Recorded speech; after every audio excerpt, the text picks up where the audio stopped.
That's the ultimatum Clara Whitmore faces in a Nebraska courtroom packed with vultures disguised as men. They're not here to help. They're here to pick her bones clean. Her husband's dead. Her farm's drowning in debt. And the judge? He's already decided she's too fat, too stupid, too female to own land.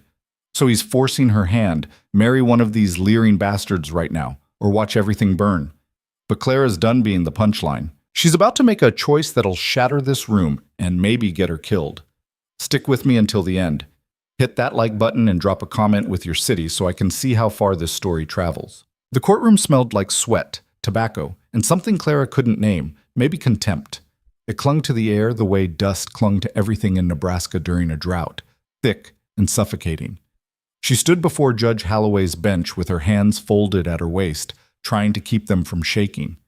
The wood floor creaked under her weight, and she hated herself for noticing, hated herself more for caring. Holloway peered down at her over wire-rimmed glasses, his thin mouth pressed into a line that might have been sympathy on another man. On him, it just looked like impatience. "Mrs. Whitmore," he said, her name flattened by his nasal tone, "this court has reviewed your late husband's debts. The sum is considerable." Clara didn't flinch. She'd known the number for weeks, had turned it over in her mind like a stone she couldn't put down. $3,418. Might as well have been $3 million. She didn't have it, didn't have a tenth of it. "Yes, Your Honor," she said. Her voice came out steady, which surprised her. "The bank has filed for immediate seizure of your property," Holloway continued, shuffling papers that probably didn't need shuffling. "Under territorial law, a widow without means may be granted an extension if she can demonstrate to support, financial support." Clara's jaw tightened. She knew what was coming. Everyone in this room knew. "Meaning a husband," Holloway said, as if she were too dim to piece it together. "Marry within the hour, Mrs. Whitmore, and the court will grant you a 30-day stay. Refuse, and the farm is forfeit today. This minute." A ripple of noise rolled through the gallery behind her. Low voices, boots scraping floor, the creak of benches. She didn't turn around, didn't need to. She'd felt their eyes on her since she walked in, weighing her like livestock at auction. 30 men, maybe more, crammed into a courtroom that barely held 20 comfortably. Some she recognized. Most she didn't. None of them were here for her. "Your Honor," she began, but Holloway cut her off with a raised hand. "I'm not finished." He glanced past her, addressing the room. "Gentlemen, this is an unusual circumstance, but the law is clear. Mrs. Whitmore requires a husband willing to assume her debts.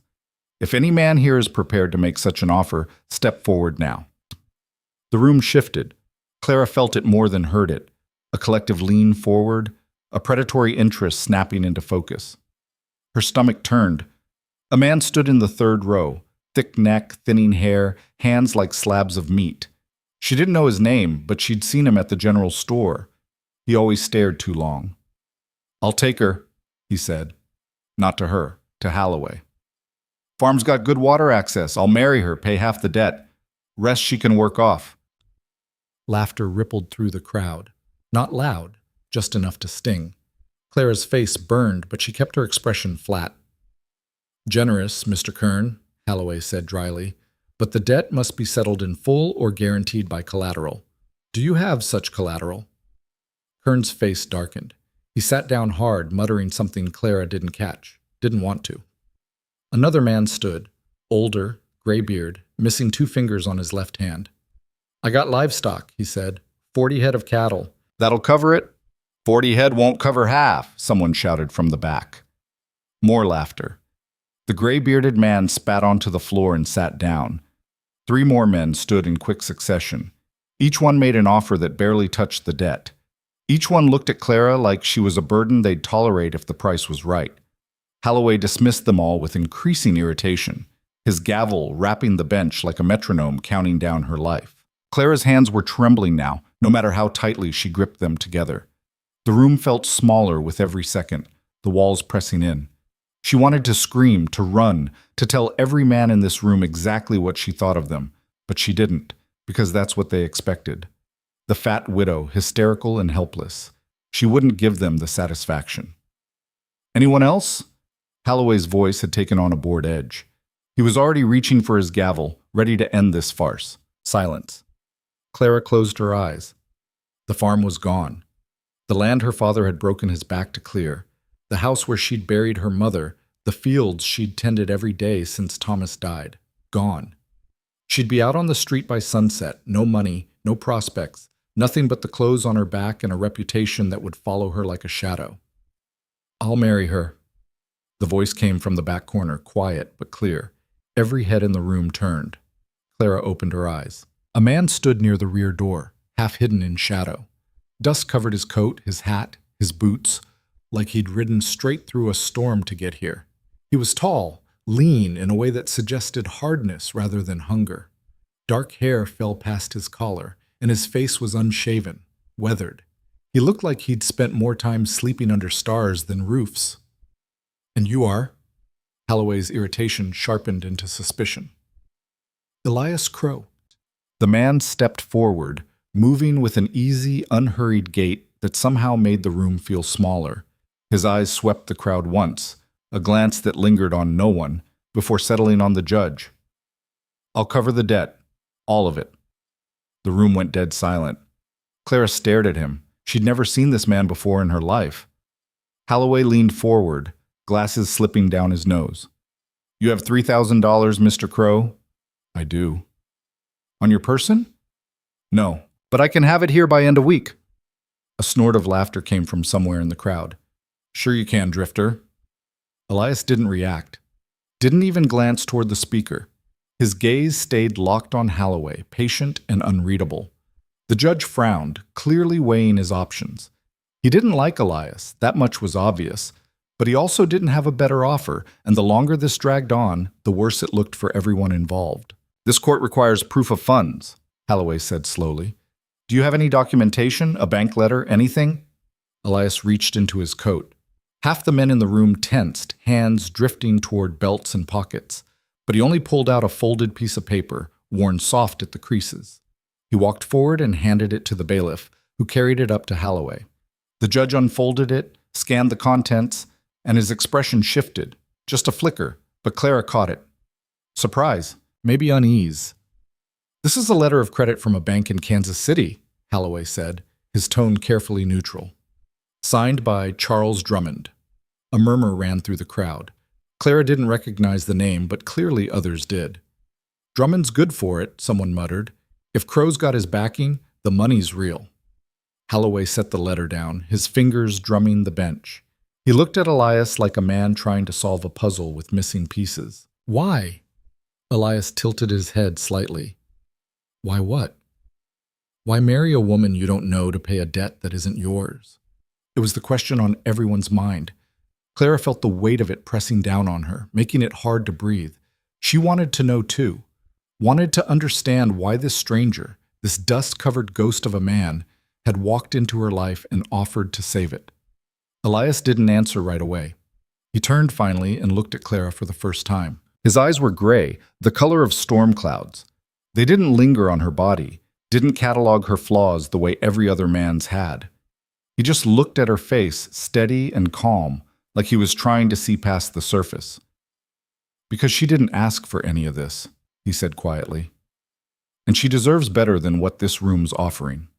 Clara's breath caught. Holloway made a disgusted noise in the back of his throat.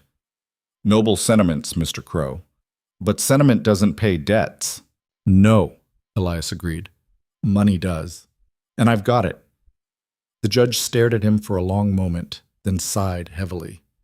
"Very well. Mrs. Whitmore, do you consent to marry this man?" Clara's heart was hammering so hard she could feel it in her throat. This was insane. She didn't know Elias Crow from Adam. He could be a thief, a liar, a killer. He could take her farm and disappear, leave her worse off than before.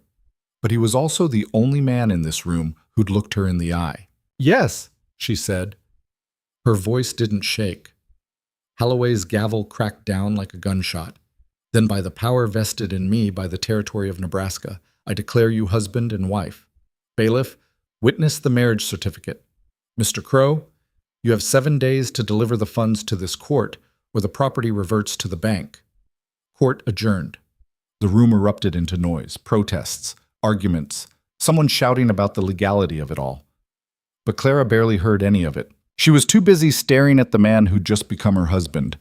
Elias walked toward her, weaving through the crowd with the same unhurried calm. Up close, she could see the lines around his eyes, the scar that ran along his jawline, the way his coat hung loose over what looked like a gun belt underneath. "We should go," he said quietly. "Go where?" "Your farm. We need to talk." Clara wanted to ask 1,000 questions, but the look in his eyes stopped her. Not unkind, just urgent, like he knew something she didn't. "All right," she said. They pushed through the crowd together, Clara moving slowly because her legs felt unsteady, Elias staying close without touching her. Men stepped aside as they passed, some glaring, others just watching with unreadable expressions. Kern spat on the floor near Clara's feet, and she flinched before she could stop herself. Elias stopped walking. "You got something to say?" His voice was still quiet, but it had an edge now, sharp enough to cut. Kern sneered. "Just wondering how long it'll take you to realize what you bought, Crow. Longer than it'll take you to realize what you lost."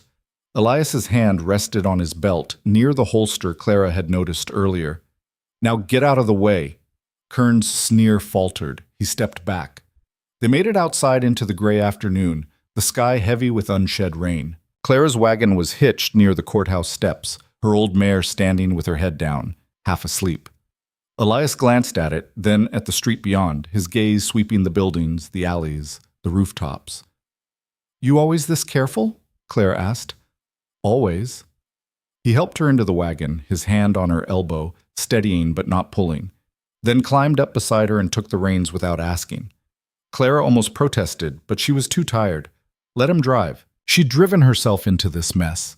Maybe it was time to let someone else take the reins for a minute. They rolled out of town in silence, the mare's hooves clopping against the hard dirt road. The plains stretched out on either side, endless and flat, the grass bending under the wind. Storm clouds gathered on the horizon, dark and heavy. Clara finally found her voice. "Why did you do that?" Elias didn't look at her. "I told you. You deserved better." "That's not an answer. It's the only one I've got right now." She studied his profile, the hard line of his jaw, the way his eyes never stopped moving, scanning the road ahead and the fields on either side. He looked like a man expecting trouble. "Do I need to be scared of you?" she asked. That got his attention. He turned, meeting her gaze directly.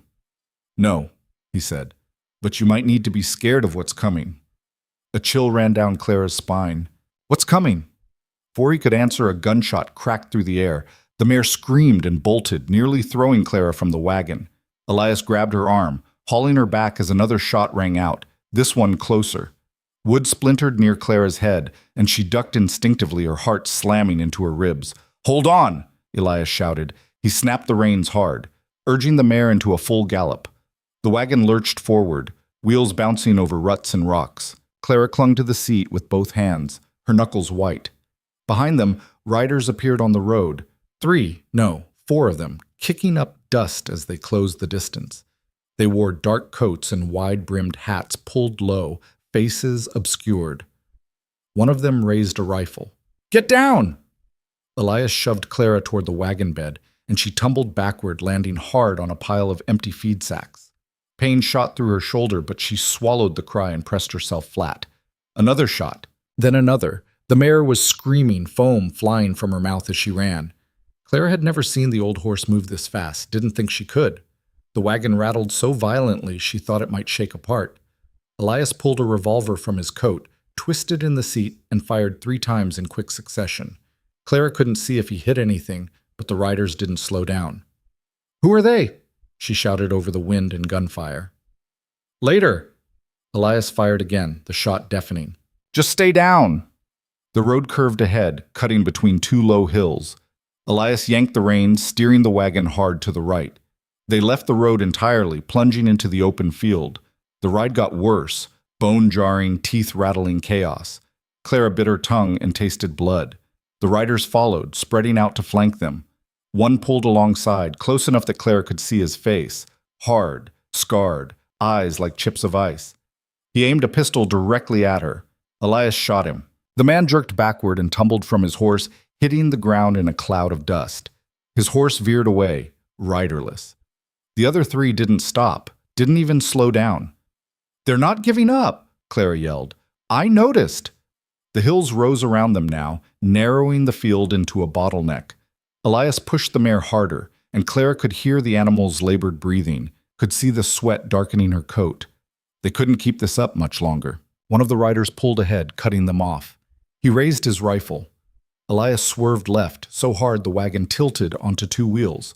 Clara screamed, certain they were going to flip, but the wheels slammed back down, and they shot forward into a narrow gap between the hills. The gap led into a ravine, steep-walled and shadowed.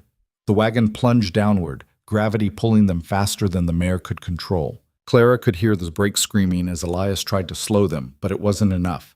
They hit the bottom with a bone-shaking crash. The mare stumbled, nearly went down, but caught herself and kept running. Behind them, the riders reached the top of the ravine and stopped. Clara looked back, breathing hard. The men sat on their horses, silhouetted against the sky. One of them raised a hand almost like a salute. Then they turned and rode away. Elias didn't stop. He kept the mare moving, slower now, but still urgent, until they were a mile into the ravine and the riders were long out of sight. Only then did he pull the horse to a halt. The silence that followed felt unnatural, oppressive. Clara could hear her own heartbeat, could hear Elias breathing hard beside her, could hear the mare wheezing and stamping. "What?" Clara said slowly. "The hell was that?" Elias holstered his gun, his hand shaking just slightly. "That," he said, "was a warning." "A warning from who?" He turned to look at her, and for the first time she saw something in his eyes that might have been fear. "People who think you have something they want." "I don't have anything." "Your husband did." Clara's blood went cold. "Thomas?" Elias nodded grimly. "Yeah, Thomas." The sky opened up and rain began to fall, cold, heavy drops that soaked through Clara's dress in seconds. She stared at Elias, at this stranger she'd just married, and realized she'd traded one nightmare for another. "Tell me everything," she said. Elias glanced back the way they'd come, then at the darkening sky. "Not here. We need to keep moving." "Where?" "Somewhere safe." He snapped the reins, and the exhausted mare started forward again, slow but steady. If such a place even exists anymore. Clara pulled herself back onto the seat, soaked and shaking, her mind racing. Thomas had been a quiet man, a farmer, unremarkable in every way. What could he possibly have done to bring gunmen after her? The rain fell harder, turning the ravine floor into mud. The wagon wheels sank deep with every turn, and Clara could feel the mare struggling. She wanted to stop, to rest, to demand answers, but Elias's face told her they couldn't afford to. So she held on, and she kept her mouth shut, and she tried not to think about the fact that she'd just married a man who carried a gun like he knew how to use it, and who expected to need it again soon. Thunder rolled across the sky, low and threatening, and Clara Whitmore, widow, farmer, woman who'd been dismissed her entire life, felt the ground shift beneath her. This wasn't over. It was just beginning. The ravine eventually opened into flatter ground, but the rain didn't let up. It came down in sheets now, turning everything into a gray blur. Clara's dress clung to her skin, heavy and cold, and her teeth had started chattering. The mare plodded forward with her head low, every step looking like it might be her last. Elias hadn't spoken in over an hour. He just kept scanning the horizon, his jaw tight, one hand resting near his gun, even though the reins required both hands to manage the struggling horse. Clara wanted to break the silence, to demand the answers he'd promised, but something in his posture told her to wait. Finally, when the light had faded to almost nothing, and Clara could barely see 10 feet ahead, Elias pulled the wagon off what passed for a path and into a dense cluster of cottonwood trees. The branches overhead provided some shelter from the rain, though not much. "We'll stop here," he said, his voice rough from disuse. Clara climbed down from the wagon, her legs nearly buckling when her feet hit the ground. Everything hurt, her back, her shoulders, her hands from gripping the seat so hard. She leaned against the wagon wheel, breathing hard, while Elias unhitched the mare and led her to a patch of grass. "She needs water," Clara said. "I know." Elias pulled a collapsible canvas bucket from under the wagon seat. Clara hadn't even known it was there, and filled it from a nearby runoff stream swollen with rainwater. The mare drank greedily, and he let her drink her fill before tying her loosely to a tree where she could reach more grass. Clara watched him work, noticing details she'd missed before. The way he moved with precision, no wasted motion. The way he positioned himself so he could see both the wagon and the open ground beyond the trees. The way his hand kept drifting to his gun, an unconscious gesture that spoke of long habit. "You're not a farmer," she said. Elias glanced at her, then went back to checking the mare's legs for injuries. "No." "Then what are you?" "Right now, your husband." Clara's jaw tightened. "That's not an answer. It's the one you're getting until we're somewhere safer than this." "We're alone in the middle of nowhere. How much safer do you need?" Elias straightened, meeting her eyes. In the fading light, his face looked harder, older. "Those men will be looking for us. They know the area better than I do. We stopped because the horse can't go any farther, not because we're safe. So I need you to trust me just a little while longer." "Trust you?" Clara let out a bitter laugh. "I don't even know you." "You married me." "Because you were the only option that didn't make my skin crawl." The words came out sharper than she'd intended, echoing in the small space beneath the trees. Elias didn't react, just stood there watching her with those unreadable gray eyes. Clara wrapped her arms around herself, suddenly exhausted. "I'm sorry, that wasn't fair." "Yes, it was." Elias turned back to the wagon, rifling through the bed until he found a canvas tarp. He shook it out and draped it over the lowest branches, creating a crude shelter. "You didn't ask for any of this. You're entitled to be angry." "I'm not angry. I'm scared." "Good. Fear keeps you alive." He said it so matter-of-factly that Clara didn't know how to respond. She watched him work in silence, creating a small dry space beneath the tarp. When he was done, he gestured for her to sit. "Get under there. Try to stay dry." Clara hesitated, then crawled under the shelter. The ground was muddy, but it was better than standing in the rain. Elias stayed outside, keeping watch, his back to a tree trunk. "You should rest too," Clara said. "I will, later." "When?" "When I'm sure we're alone." Clara pulled her knees to her chest, trying to preserve what little warmth she had left. Her stomach growled, reminding her that she hadn't eaten since morning, and morning felt like a lifetime ago. "There's cornbread in the sack," she said, "and some dried beef. Not much, but it's something." Elias found the food and brought it under the tarp, settling near the edge where he could still see out. He handed Clara the larger portion, and when she tried to refuse, he just set it in front of her and started eating his own piece. They ate in silence, the rain drumming steadily on the canvas above them. The cornbread was stale, the beef tough. But Clara's body didn't care. She ate every crumb, her hands shaking slightly as she wiped her mouth. "Your husband," Elias said quietly, breaking the silence. "What did he tell you about his work?"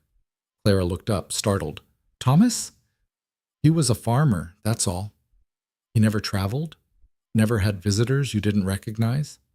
"No. Well," she paused, thinking back. "Sometimes he'd go into Omaha for supplies. He'd be gone 2-3 days. But that was normal. Everyone does that." "Did he ever come back different?" "Different how?" "Nervous, distracted, looking over his shoulder." Clara frowned, trying to remember. Thomas had been a quiet man, hard to read even after 5 years of marriage. But there had been a time, maybe 6 months before he died, when he'd seemed off, jumpy. He'd started locking the barn even though they had nothing worth stealing, and once she'd found him burning papers in the stove in the middle of summer. "Maybe," she said slowly. "The last few months before the accident, he was tense. I thought it was money troubles. We'd had a bad harvest." "What kind of accident?" The question hit her like a slap. Claire's throat tightened. "He was fixing the well. The rope broke. He fell." "You saw it happen?" "No, I found him after." She could still see it in her mind. Thomas lying at the bottom of that well, his neck bent at an impossible angle, his eyes open and empty. "Why does it matter?" Elias didn't answer right away. He was staring out into the rain, his expression unreadable. "Because I don't think it was an accident." Clara felt the blood drain from her face. What? The men who came after us today, they're professionals. They don't chase down random farm wives for fun. They think you have something valuable enough to kill for. I don't have anything. Your husband did, and they think he gave it to you before he died. Clara shook her head, trying to process what he was saying. That's insane. Thomas didn't have anything. We were barely scraping by. On the surface, maybe. But he was involved in something, Clara, something dangerous. And whatever it was, it got him killed. The words hung in the air between them, heavy and terrible. Clara wanted to argue, to defend Thomas's memory, but the pieces were starting to fit together in a way that made her stomach turn. The locked barn, the burned papers, the way he'd sometimes stare at her across the dinner table like he wanted to say something but couldn't. What was he involved in? She whispered. I don't know yet, but those writers, they work for someone named Dalton Mercer. Ever heard that name? Clara shook her head. Mercer runs most of the illegal operations between here and Kansas City. Gambling, smuggling, extortion. If Thomas crossed him, or if he had something Mercer wants, then why marry me? Clara interrupted, her voice rising. If you knew all this, why drag me into it? Elias finally looked at her, and for the first time she saw something like regret in his eyes. Because Mercer's men were already watching the courthouse. If I hadn't stepped in, someone else would have married you, paid your debt, and taken you somewhere private to ask questions. And when you couldn't answer them, they would have hurt you until they were sure you were telling the truth. Clara's breath caught. How do you know all this? Because I've been tracking Mercer for 2 years. Your husband's name came up in my investigation 3 months ago. By the time I traced him to your farm, he was already dead. I thought that was the end of it. He paused, jaw working. Then I heard about the debt, about the forced marriage. I realized Mercer hadn't given up. He still thinks Thomas hid something, and he thinks you know where it is. But I don't. I believe you. Mercer won't. Clara pressed her hands to her face, trying to breathe through the panic clawing at her chest. This couldn't be happening. Thomas had been boring, predictable, safe. He couldn't have been involved with criminals. He couldn't have... A sound cut through the rain, distant but distinct. Horses. Elias was on his feet in an instant, gun drawn. Stay here. Don't move. He disappeared into the darkness before Clara could respond, moving so quietly she couldn't hear his footsteps. She sat frozen under the tarp, her heart hammering, straining to hear over the rain. Voices drifted through the trees, too far away to make out words. Then closer. Then right on top of them. Saw the wagon tracks heading this way. Can't be far. Clara's blood turned to ice. She recognized that voice. It belonged to one of the riders who'd chased them. Spread out. They're holed up somewhere close. Footsteps. Splashing through puddles. Getting closer. Clara's hand found a rock near her knee. It was small, probably useless, but holding it made her feel slightly less helpless. She pressed herself against the wagon wheel, trying to make herself invisible. A man appeared through the rain, maybe 20 feet away. He held a rifle, sweeping it back and forth as he walked. Clara held her breath, willing him not to look toward the tarp. He kept walking, passed right by. Then he stopped. Clara saw him tilt his head, listening. He turned slowly, his gaze moving toward the wagon. Elias stepped out of the shadows behind him and brought the butt of his gun down on the man's head. The man crumpled without a sound. Run, Elias hissed. Clara didn't hesitate. She scrambled out from under the tarp and ran, her skirts tangling around her legs, the mud sucking at her boots. Elias was right behind her, pulling her toward the densest part of the trees. Shouts erupted behind them. More voices. Then gunfire. Bullets tore through the branches overhead, raining leaves and splinters. Clara ducked instinctively, nearly fell, caught herself on a tree trunk. Elias grabbed her arm and hauled her forward, practically dragging her through the undergrowth. They burst out of the tree line into open ground and immediately realized their mistake. 3 riders were waiting, spread out in a semicircle, blocking any escape. Elias shoved Clara behind him, raising his gun. Don't move! The center rider spurred his horse forward a few steps. In the dim light, Clara could just make out his face, weathered, scarred, with eyes that held no warmth at all. Smart move, Crow, the man said. His voice was rough, like gravel sliding over metal. But not smart enough. Drop the gun. No. You're outnumbered. I've been outnumbered before. The man smiled, showing teeth stained brown from tobacco. True. But you've never had a woman to protect before. Changes the math, doesn't it? Elias's finger tightened on the trigger, but he didn't fire. Clara could feel the tension radiating off him, could see the calculations running through his head. 3 armed men on horseback, 2 people on foot in the open, no cover, no backup. They were going to die here. The thought came to Clara with strange clarity, and with it came something she hadn't expected. Anger. Pure, burning anger. She'd spent her whole life being dismissed, underestimated, pushed around. And now she was going to die in the mud because her dead husband had gotten tangled up in something he should have left alone. No. She stepped out from behind Elias. Clara, he started, but she cut him off.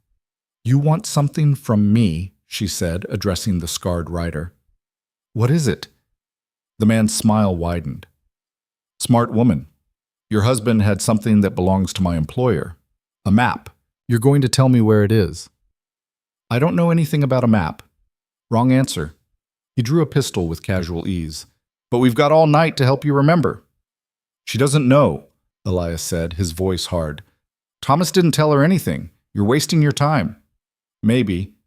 But Mercer wants to be sure. The rider cocked his pistol. So here's what's going to happen. You're going to drop that gun, Crow. Then you're both going to come with us, nice and quiet. Or I can shoot you right now and take just the woman. Your choice. Clara's mind raced. A map. Thomas had left her a map? To what? She tried to remember anything that might qualify, old land surveys, sketches, anything, but came up blank. Unless it wasn't that kind of map. A memory surfaced, sudden and sharp. Thomas's last day, the morning before he died. She'd gone into the barn to collect eggs and found him at his workbench, hunched over something. When he'd heard her coming, he'd shoved whatever it was into a leather satchel and locked it in the old steamer trunk where he kept his father's things. She'd thought nothing of it at the time. Now, the trunk, she said quietly. Elias glanced back at her, eyes wide. What? Thomas had an old trunk. In the barn. He locked something in it the day he died.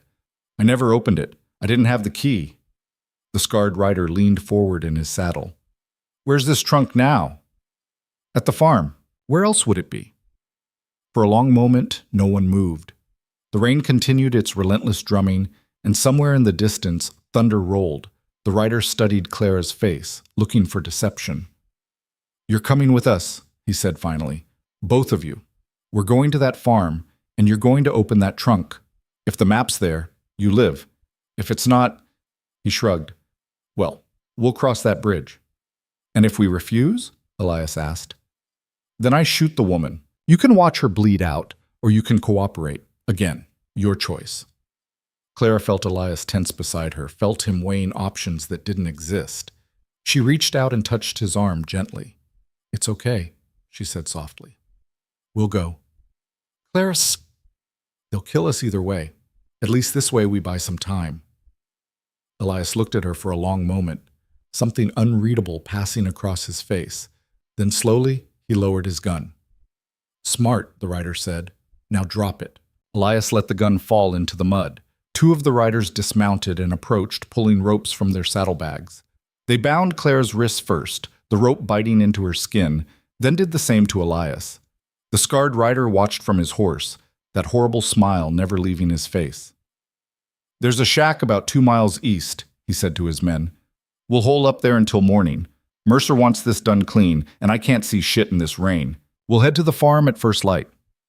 They were forced to walk, stumbling through the mud and darkness while the riders followed on horseback. Clara's boots kept slipping, and twice she fell, scraping her knees through her dress. Each time Elias tried to help her up and was shoved back by one of the men. Keep moving, the scarred rider said, or I'll drag you. Clara gritted her teeth and kept walking. The shack materialized out of the rain like something from a nightmare. A sagging structure of rotted wood and rusted metal, barely standing. But it had a roof, and that was enough. The riders herded Clara and Elias inside, shoving them into a corner. The interior was even worse than the exterior. Dirt floor, broken furniture, holes in the walls where the wind whistled through. But it was dry, mostly, and one of the men got a fire going in the old stone fireplace. Clara and Elias sat with their backs to the wall, wrists still bound. The three riders settled near the fire, passing a bottle between them and talking in low voices. The scarred one, their leader, clearly, kept glancing toward Clara and Elias, his hand never far from his gun. "I'm sorry," Elias said quietly, so only Clara could hear. "For what?" "Getting you into this." Clara almost laughed. "You didn't get me into anything. Thomas did. Or maybe I did it to myself when I married him without really knowing him." She leaned her head back against the wall, suddenly so tired she could barely keep her eyes open. "What's on this map they want so badly?" "If I had to guess, routes, names, locations of Mercer's operations. Thomas must have been gathering evidence, planning to turn it over to the authorities. That's the only reason Mercer would want it this badly. Why would Thomas do something like that? Maybe he had a crisis of conscience. Maybe Mercer threatened him. Maybe both." Elias shifted, trying to find a more comfortable position with his hands tied. Either way, he chose to fight back. That took guts. It also got him killed. Yeah, it did. They sat in silence for a while, listening to the rain and the low murmur of the men's conversation. Clara's mind kept drifting to the trunk in the barn, to the possibility that she'd been living with something dangerous all these months without knowing it. "If the map's real," she said, "and we give it to them, they'll kill us anyway. Won't they?" Elias didn't answer right away. When he did, his voice was flat, factual. "Yes." "So what do we do?" "We survive the night. Then we figure out the rest." "That's not a plan." "It's all I've got right now." Clara closed her eyes, fighting the despair that threatened to swallow her whole. She was so far out of her depth, it wasn't even funny. These men were killers, professionals, and she was just a farmer's widow who could barely read and had never been more than 50 miles from where she was born. But she was also still alive, and as long as she was alive, she could fight back, even if she had no idea how. The night dragged on, measured in the slow burning of the fire and the occasional cough or shift from the riders. Clara dozed fitfully, her head dropping onto Elias's shoulder more than once. He didn't seem to sleep at all, just sat rigid and alert, his eyes tracking every movement in the room. Sometime near dawn, the scarred rider stood and kicked dirt over the fire. "Time to move," he said. "Daylight's coming, and I want to be at that farm before noon." They were hauled to their feet, still bound, and pushed back out into the rain. It had lightened somewhat, but the sky remained gray and heavy. The riders mounted up, and this time Clara and Elias were forced onto a single horse, hands still tied, Clara in front and Elias behind.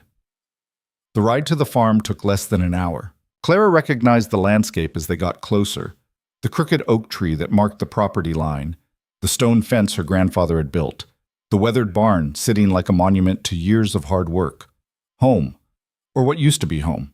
They stopped in the yard and the scarred rider dismounted, hauling Clara down with him. She hit the ground hard, pain shooting through her ankle, but she bit down on the cry and forced herself to stand. "The barn," she said. "The trunk's in the barn." The rider studied her face, then nodded to his men. "Check it first. Make sure she's not lying." Two of the men disappeared into the barn, while the third kept his rifle trained on Clara and Elias. The scarred rider lit a cigarette, watching the barn door with lazy patience. Minutes crawled by. Then one of the men emerged, carrying the old steamer trunk. It was smaller than Clara remembered, battered and scarred from years of use. He set it down in the mud at the rider's feet. "Locked," the man said. The scarred rider looked at Clara. "Key?" "I don't have it. I told you, Thomas locked it, and I never found where he put the key." For a moment she thought he might shoot her just for the inconvenience, but then he smiled that terrible smile and drew his pistol. "That's fine. We'll just open it the old-fashioned way." He aimed at the lock and fired. The shot echoed across the farm, and the lock shattered, pieces of metal flying. The rider holstered his gun and knelt, flipping open the trunk's lid. Clara held her breath. Inside was a leather satchel, exactly as she remembered. The rider pulled it out and opened it, his scarred fingers rifling through the contents. Papers. Dozens of them. Covered in writing and strange symbols Clara couldn't make out from where she stood. The rider's smile faded. He pulled out page after page, studying them with growing frustration. "What the hell is this?" he muttered. Elias leaned forward, squinting, Then his face went pale. It's code. What? Thomas encrypted it. The map's here, but it's written in some kind of cipher. You can't read it. The scarred rider's face darkened. He grabbed one of the papers and shoved it at Clara. Then you decrypt it. Clara stared at the symbols, her stomach sinking. I can't. I don't know how. Thomas never... The rider backhanded her across the face. Clara's head snapped to the side, stars exploding in her vision. She tasted blood, felt her lips split. Before she could recover, the rider grabbed her by the hair and yanked her head back. Don't lie to me, he hissed, his breath hot and foul against her face. Your husband wouldn't encrypt this without giving you a way to read it. I'm not lying, Clara's voice cracked, tears streaming down her face. I don't know. He didn't tell me anything. The rider drew a knife, pressing the blade against her throat. Clara felt the cold steel bite into her skin, felt a trickle of warmth slide down her neck. Last chance, the rider said softly. And Clara, staring into those dead eyes, realized something that should have terrified her, but instead filled her with a strange, cold calm. She was going to die. Whether she gave him answers or not, whether the map was real or fake, whether she begged or stayed silent, none of it mattered. This man was going to kill her, so she might as well go out on her own terms. Go to hell, she whispered. The rider's eyes widened slightly, surprised. Then he smiled. And then his head exploded. The gunshot came from the barn loft, sharp and final. The scarred rider's body dropped like a puppet with cut strings, the knife clattering from his hand. Blood and worse splattered across Clara's dress, hot and wet, and for a moment she couldn't move, couldn't breathe, couldn't process what had just happened. Then everything exploded into chaos. The two remaining riders dove for cover, one behind the water trough, the other behind their horses. Gunfire erupted from multiple directions. The barn, the house, somewhere near the fence line. Clara hit the ground hard, her bound hands making it impossible to catch herself. Pain shot through her shoulder, but adrenaline drowned it out. Elias was already moving. He rolled to the dead rider's body, using his bound hands to fumble for the knife. His fingers closed around the handle just as one of the men fired at him. The bullet kicked up mud inches from his head. Clara, the barn, now! She didn't think, just scrambled to her feet and ran. Her boots slipped in the mud, her dress tangled around her legs, but she kept moving. Behind her, gunfire cracked like thunder, bullets whining through the air. She made it to the barn door and threw herself through, landing hard on the hay-strewn floor. Footsteps pounded on the loft ladder.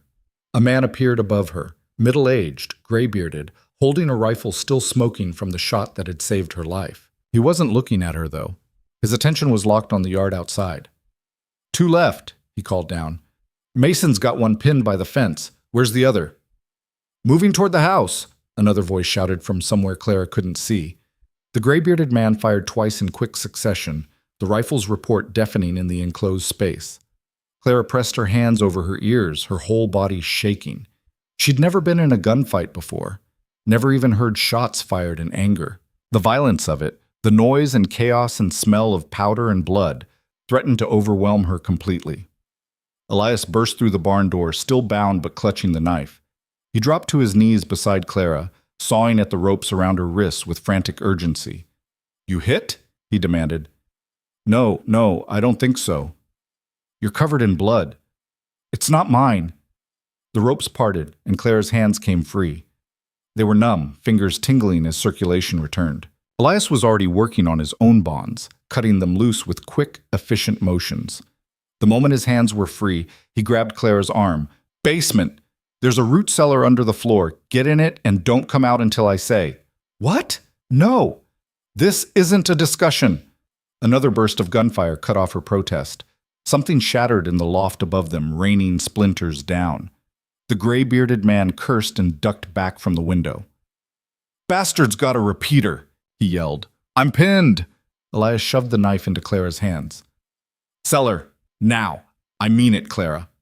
He was gone before she could argue, running in a low crouch toward the loft ladder. Clara watched him go, her mind screaming at her to follow, to help, to do something other than hide. But she also wasn't stupid enough to think she'd be anything but a liability in a gunfight. She ran for the back corner of the barn where the cellar door was hidden under a pile of old grain sacks. She'd used it maybe twice in 5 years, mostly to store potatoes during winter. Now she yanked the door open and stared down into the darkness below. The sound of splintering wood made her decision. She grabbed the edge of the opening and lowered herself down, her feet finding the ladder rungs by feel. The cellar was pitch black and smelled like earth and rot. Clara pulled the door shut above her and descended into the darkness. The gunfire was muffled down here, distant thuds and cracks that barely penetrated the packed earth walls. Clara reached the bottom of the ladder and crouched in the darkness, the knife gripped so tightly her knuckles ached. Her heart hammered against her ribs. She tried to count the shots, to track who was firing and from where, but it was impossible. Everything blurred together into one continuous roar. Then silence. It fell so suddenly that Clara almost didn't believe it. She waited, listening, her breath loud in her own ears. Nothing. No shots? No voices? Just the faint creak of the barn settling and the distant sound of rain on the roof. She waited for Elias to call down to her, waited for someone to open the cellar door and tell her it was safe. But no one came. Minutes dragged by, each one longer than the last. Clara's imagination filled the silence with horrors. Elias dead.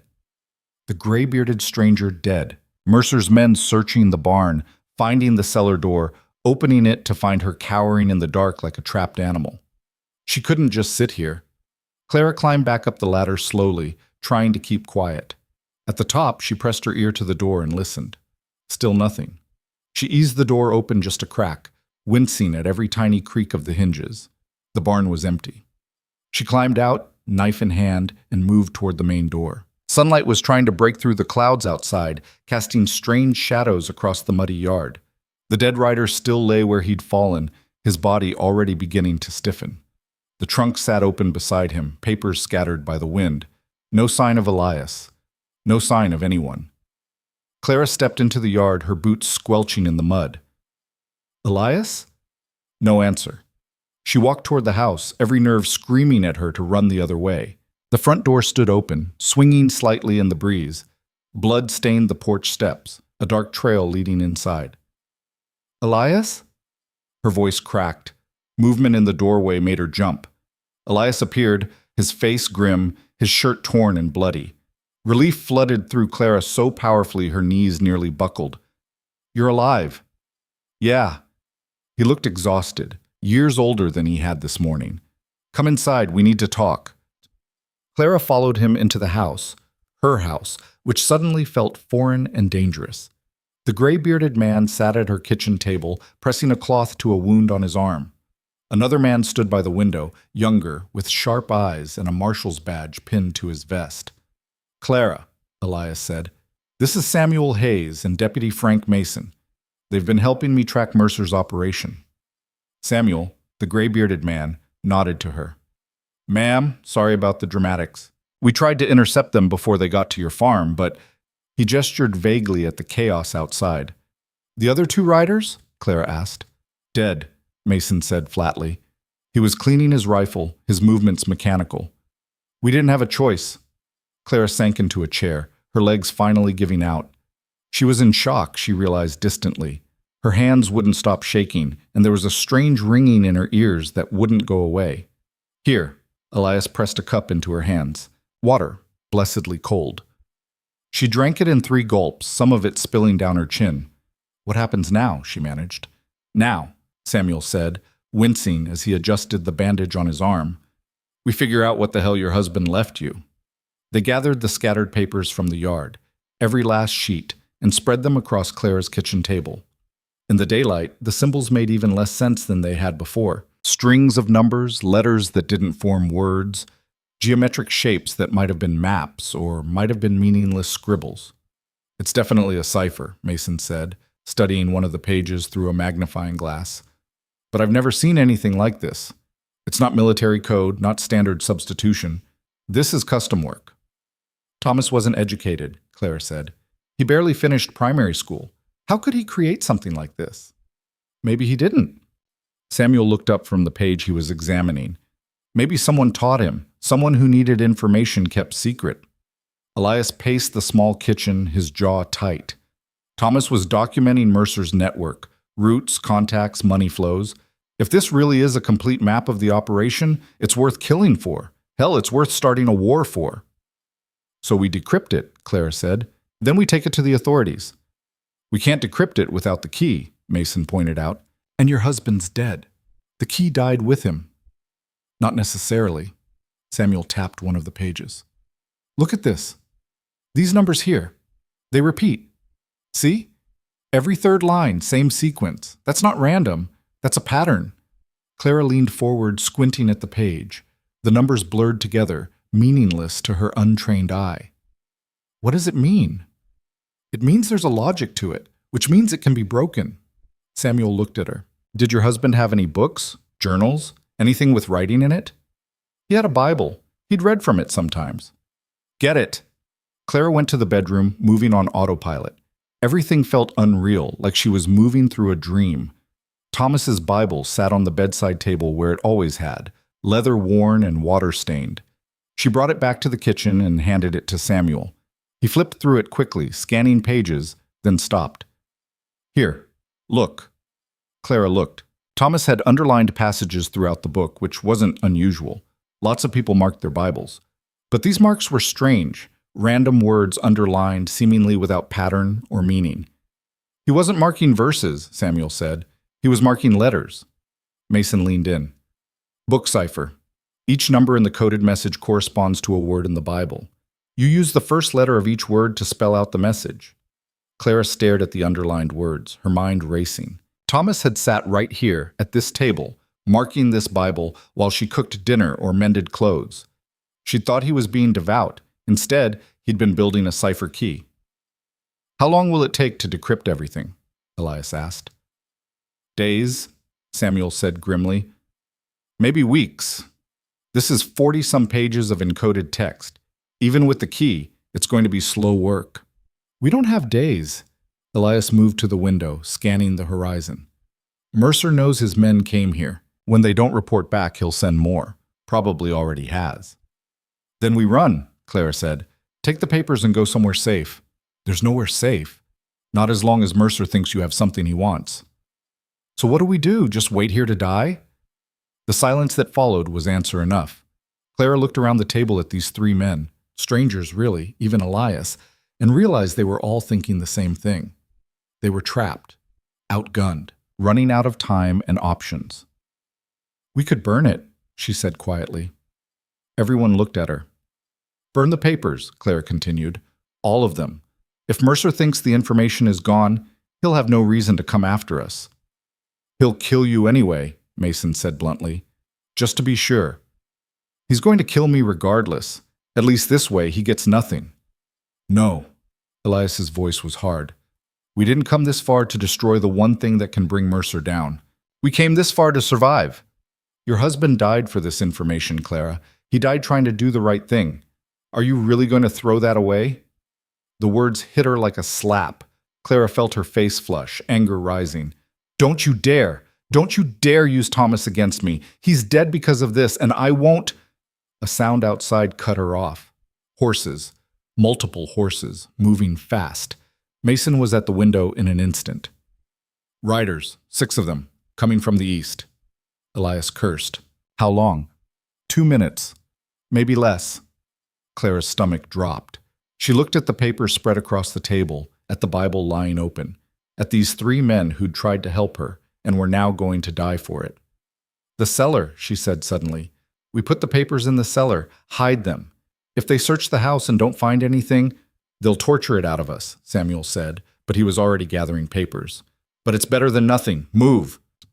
They worked frantically, shoving pages back into the leather satchel, Samuel stuffing the Bible in alongside them. Clara grabbed the satchel and ran for the barn, her heart in her throat. Behind her, she could hear Elias and Mason overturning furniture, making it look like the house had been ransacked. She made it to the cellar and threw the satchel down into the darkness, then pulled the grain sacks back over the door, trying to make it look undisturbed. Her hands were shaking so badly she could barely manage it. The sound of horses in the yard made her freeze. Voices, shouting orders. Footsteps. Clara ran back toward the house, but she was too slow. The barn door slammed open, and 2 men entered, guns drawn. She skidded to a halt, throwing her hands up. Don't move! one of them shouted. Clara didn't move. They grabbed her roughly, shoving her toward the door. She stumbled, nearly fell, and one of them yanked her upright by her hair. Pain shot through her scalp, but she bit down on the cry. They dragged her into the yard where the others were already being held at gunpoint. Elias had blood running down his face from a fresh cut. Mason was on his knees, hands behind his head. Samuel sat in the mud, his wounded arm hanging useless at his side. A man on horseback surveyed the scene with cold satisfaction. He was older than the others, maybe 50, with silver hair and a face that might have been handsome once but now just looked cruel. He wore a fine coat despite the mud and rain, and his horse was better bred than any Clara had ever seen. "Mrs. Whitmore," he said, his voice smooth and cultured. "I'm Dalton Mercer. I believe you have something that belongs to me." Clara said nothing. Mercer dismounted with practiced ease and walked toward her, his boots squelching in the mud. Up close, she could see the intelligence in his eyes, the calculating coldness that marked him as far more dangerous than the men he employed. "Your husband stole from me," Mercer said conversationally. "Months of work, documenting things that were none of his business. I gave him a chance to return what he'd taken. He refused. So I arranged an accident." He paused, watching Clara's face. "You didn't know it was murder, did you? The fall. Very convenient, very tragic. No one questioned it." Clara's vision blurred with tears, but she refused to let them fall. She wouldn't give him the satisfaction. "Where is the map, Mrs. Whitmore?" "I don't know what you're talking about." Mercer sighed. "We already searched the trunk. The coded papers are gone." "Which means you hid them. Which means you know exactly what I'm talking about." He pulled a pistol from his coat, casual as anything. "Tell me where they are." "Go to hell." He backhanded her across the face with the pistol. Clara's head snapped to the side, pain exploding through her cheekbone. She tasted blood, felt her legs buckle. Someone caught her, one of Mercer's men, and held her upright. "Tell me," Mercer repeated. Through the pain and the ringing in her ears, Clara heard Elias shouting, struggling against the men holding him. She couldn't make out the words. Didn't matter anyway. "The barn," she gasped. "In the barn, under the floor." Mercer studied her face, looking for deception. Whatever he saw there satisfied him. He gestured to two of his men. "Check it. Tear the place apart if you have to." The men disappeared into the barn. Clara could hear them inside, moving things, throwing things, cursing. Minutes passed. Then one of them emerged, carrying the leather satchel. "Found it, boss. Cellar in the back corner."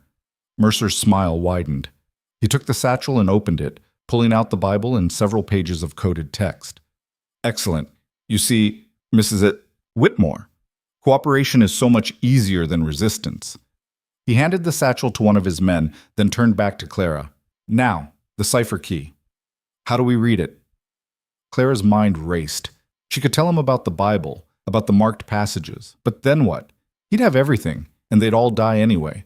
Or she could lie, buy time, hope for a miracle that wasn't coming. "I don't know," she said. "Thomas never told me."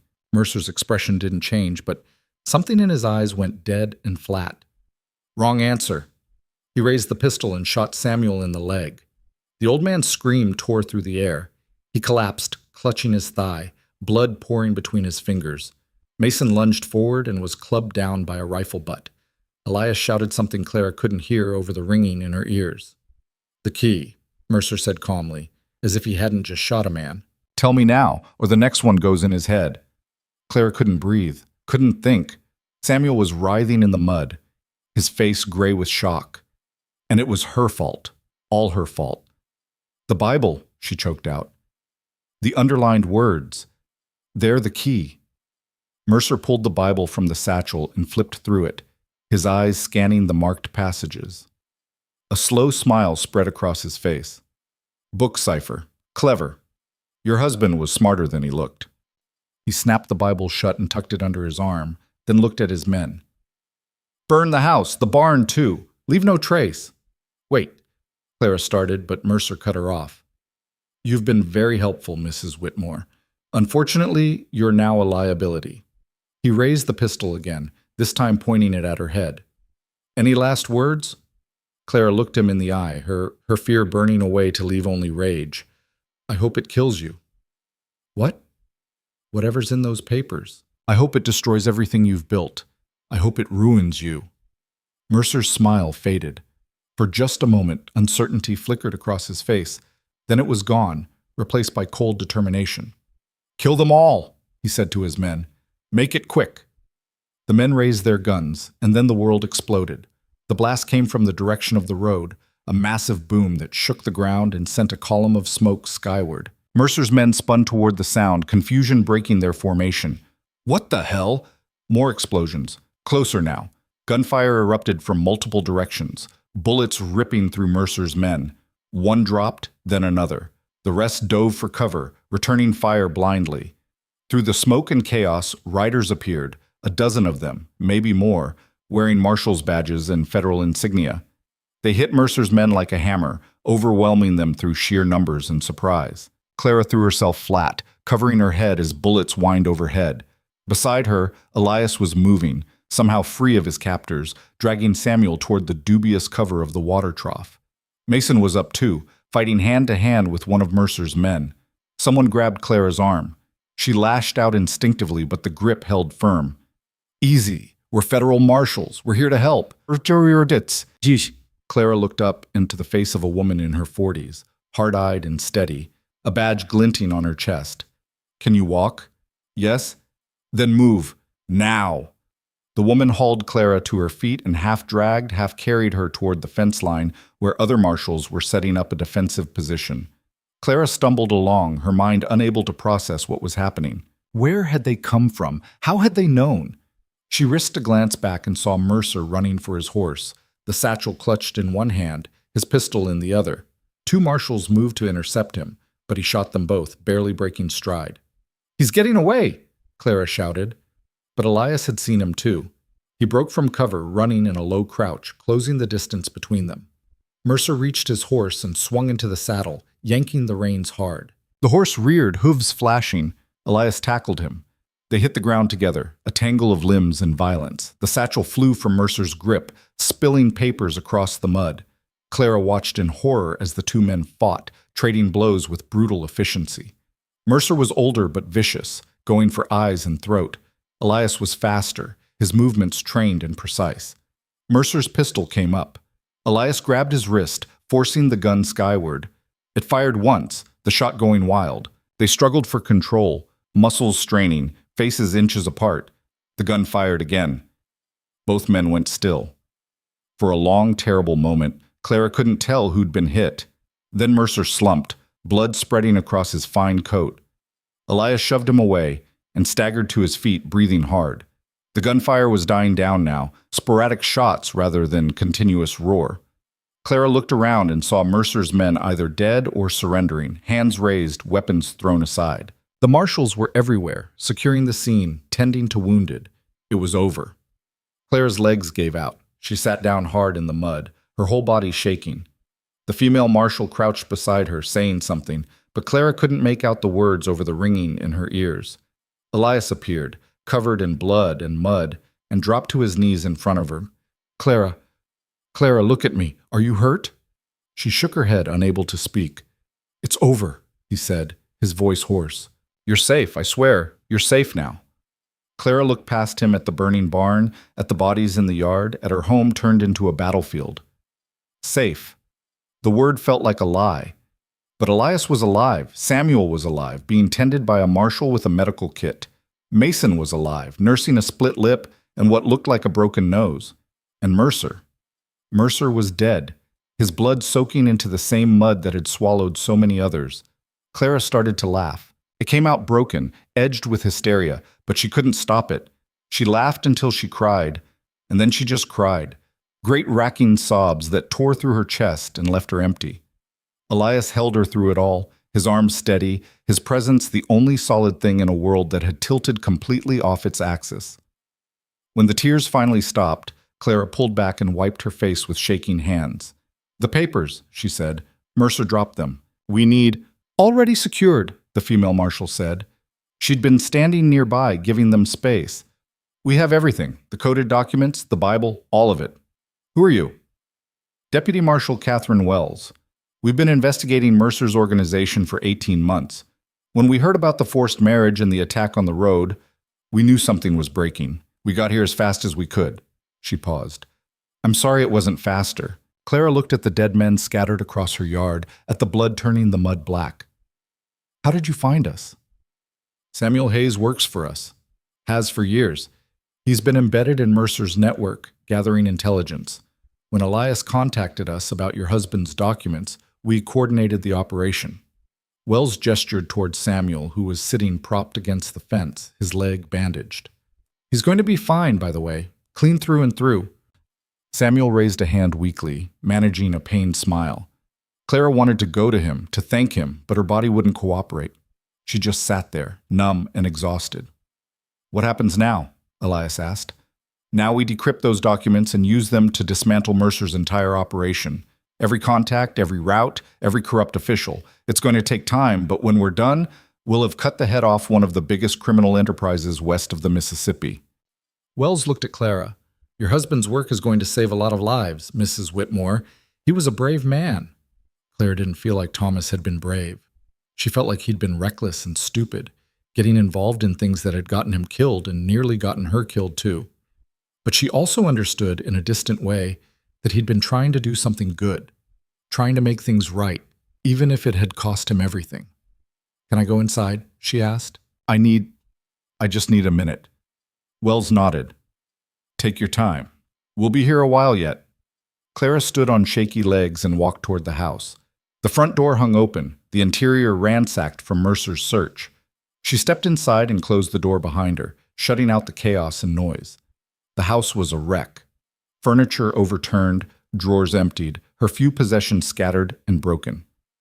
But it was still her house, still standing, still home, despite everything. She sank into a chair at the kitchen table, the same table where she'd shared meals with Thomas, where she'd sat alone after he died, where just hours ago she'd watched strange men decode her husband's secrets.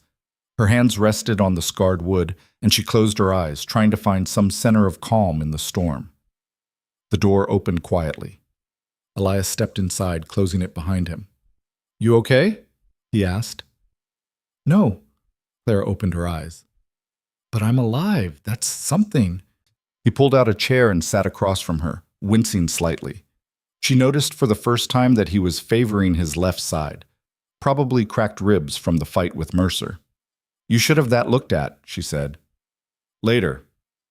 He was quiet for a moment, his gray eyes studying her face. I'm sorry for all of it. If I'd moved faster, been smarter. Don't. Clara held up a hand. Just don't. I can't do guilt and what-ifs right now. We survived. That's enough. Is it? She didn't have an answer for that. They sat in silence, listening to the muffled sounds from outside. Voices. Horses. The crackle of the barn fire being extinguished. The marshals were cleaning up, putting Clara's life back together in whatever form it could take after this. What will you do? Elias asked quietly. After? Clara looked around her ruined kitchen, at the life she'd built here with Thomas, at the farm she'd fought so hard to keep. It all felt impossibly distant now, like looking at someone else's memories. I don't know, she said honestly. Start over, I guess. Somewhere far from here. You could rebuild. The farm's still yours, the debt's paid. With blood. Clara's voice came out flat. I can't stay here, Elias. Every time I look at that yard, I'll see... She couldn't finish. He nodded, understanding. Where will you go? West, maybe. Oregon. I've heard there's good land there. Fresh starts. She looked at him. What about you? I go where the work takes me. Another case, another hunt. He paused. Unless you need someone to go west with you. Clara's breath caught. She searched his face, looking for meaning behind the casual words. Are you offering? I'm offering whatever you want. Partner, protector, husband, if you want to keep that legal fiction going. He smiled, but it didn't quite reach his eyes. Or I can disappear. Let you start that fresh start alone. She should have said yes to that. Should have cut ties, taken her second chance and run as far as she could from everything that had happened here. That would have been the smart choice, the safe choice. But Clara Whitmore was done with safe. I think, she said slowly, that I could use a partner. Someone who knows how to handle trouble when it comes calling. Trouble has a way of finding me, Elias warned. I noticed. Clara almost smiled. But I'm starting to think I can handle more than people gave me credit for. Yeah, Elias said softly. You really can. Outside, someone called for Elias. He stood, grimacing at the pain in his ribs. I should go. Wells will want statements from all of us. Elias? He stopped at the door, looking back. Thank you, Clara said, for everything. For the courthouse, for coming after me, for all of it. You don't need to thank me. Yes, I do. He held her gaze for a long moment, something unspoken passing between them.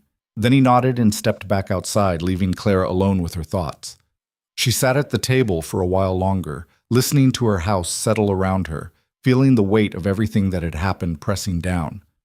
Thomas was dead. Her farm was a crime scene. She'd killed no one herself but had watched men die in her yard, had blood on her dress that would never wash out.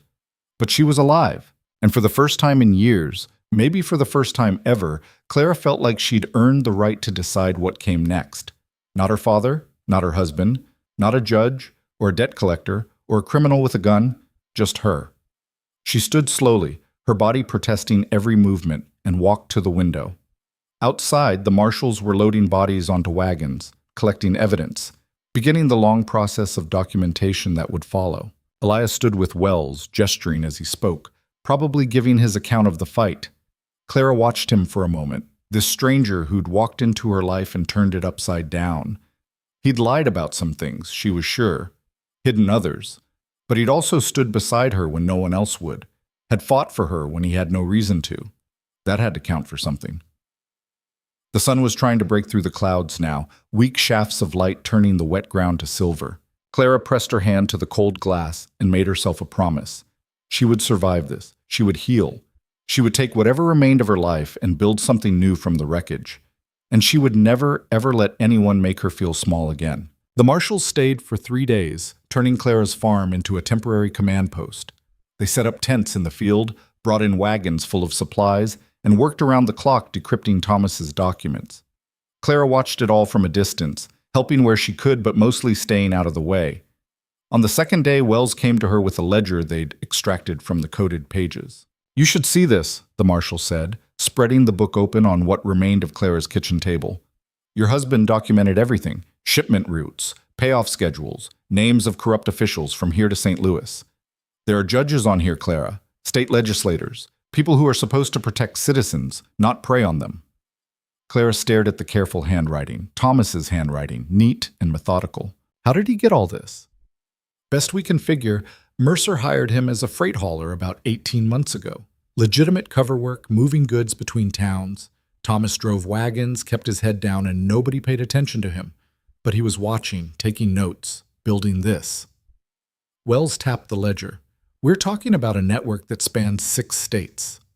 Mercer wasn't just running local rackets. This was organized crime on a scale we haven't seen before. And Thomas was going to expose it.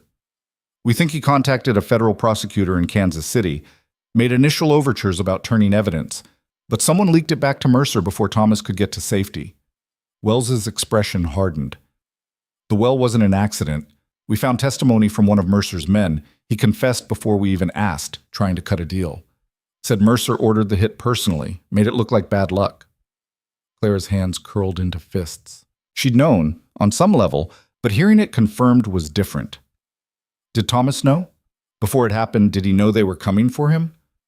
There's a letter, found it tucked inside the Bible. Wells pulled a folded paper from her pocket and handed it over. It's addressed to you. Clara's fingers trembled as she unfolded it. The handwriting was rushed, messier than the careful cipher work, like Thomas had written it in a hurry. Clara, if you're reading this, I'm already gone. I'm sorry. Sorry for lying, sorry for the danger, sorry for everything I should have said and didn't. I got involved in something I couldn't walk away from, saw things that needed stopping. I thought I could fix it quiet, keep you safe by keeping you ignorant. I was wrong. The trunk has everything, proof of crimes, names, routes. If something happens to me, give it to the federal marshals. Trust no one local. Mercer owns too many of them. You deserve better than me, better than this mess. But you're stronger than you know, Clara. Stronger than I ever gave you credit for. I'm sorry I won't be there to see you prove it. Clara read it twice, then carefully folded it again. Her eyes were dry. She'd cried herself empty over the past 2 days, and now there was just a hollow ache where the tears used to be. He was trying to protect you, Wells said quietly. He was trying to get himself killed. He just succeeded. Clara set the letter down. What happens to the evidence now? We're making copies. One set goes to the federal prosecutor in Kansas City, another to Washington.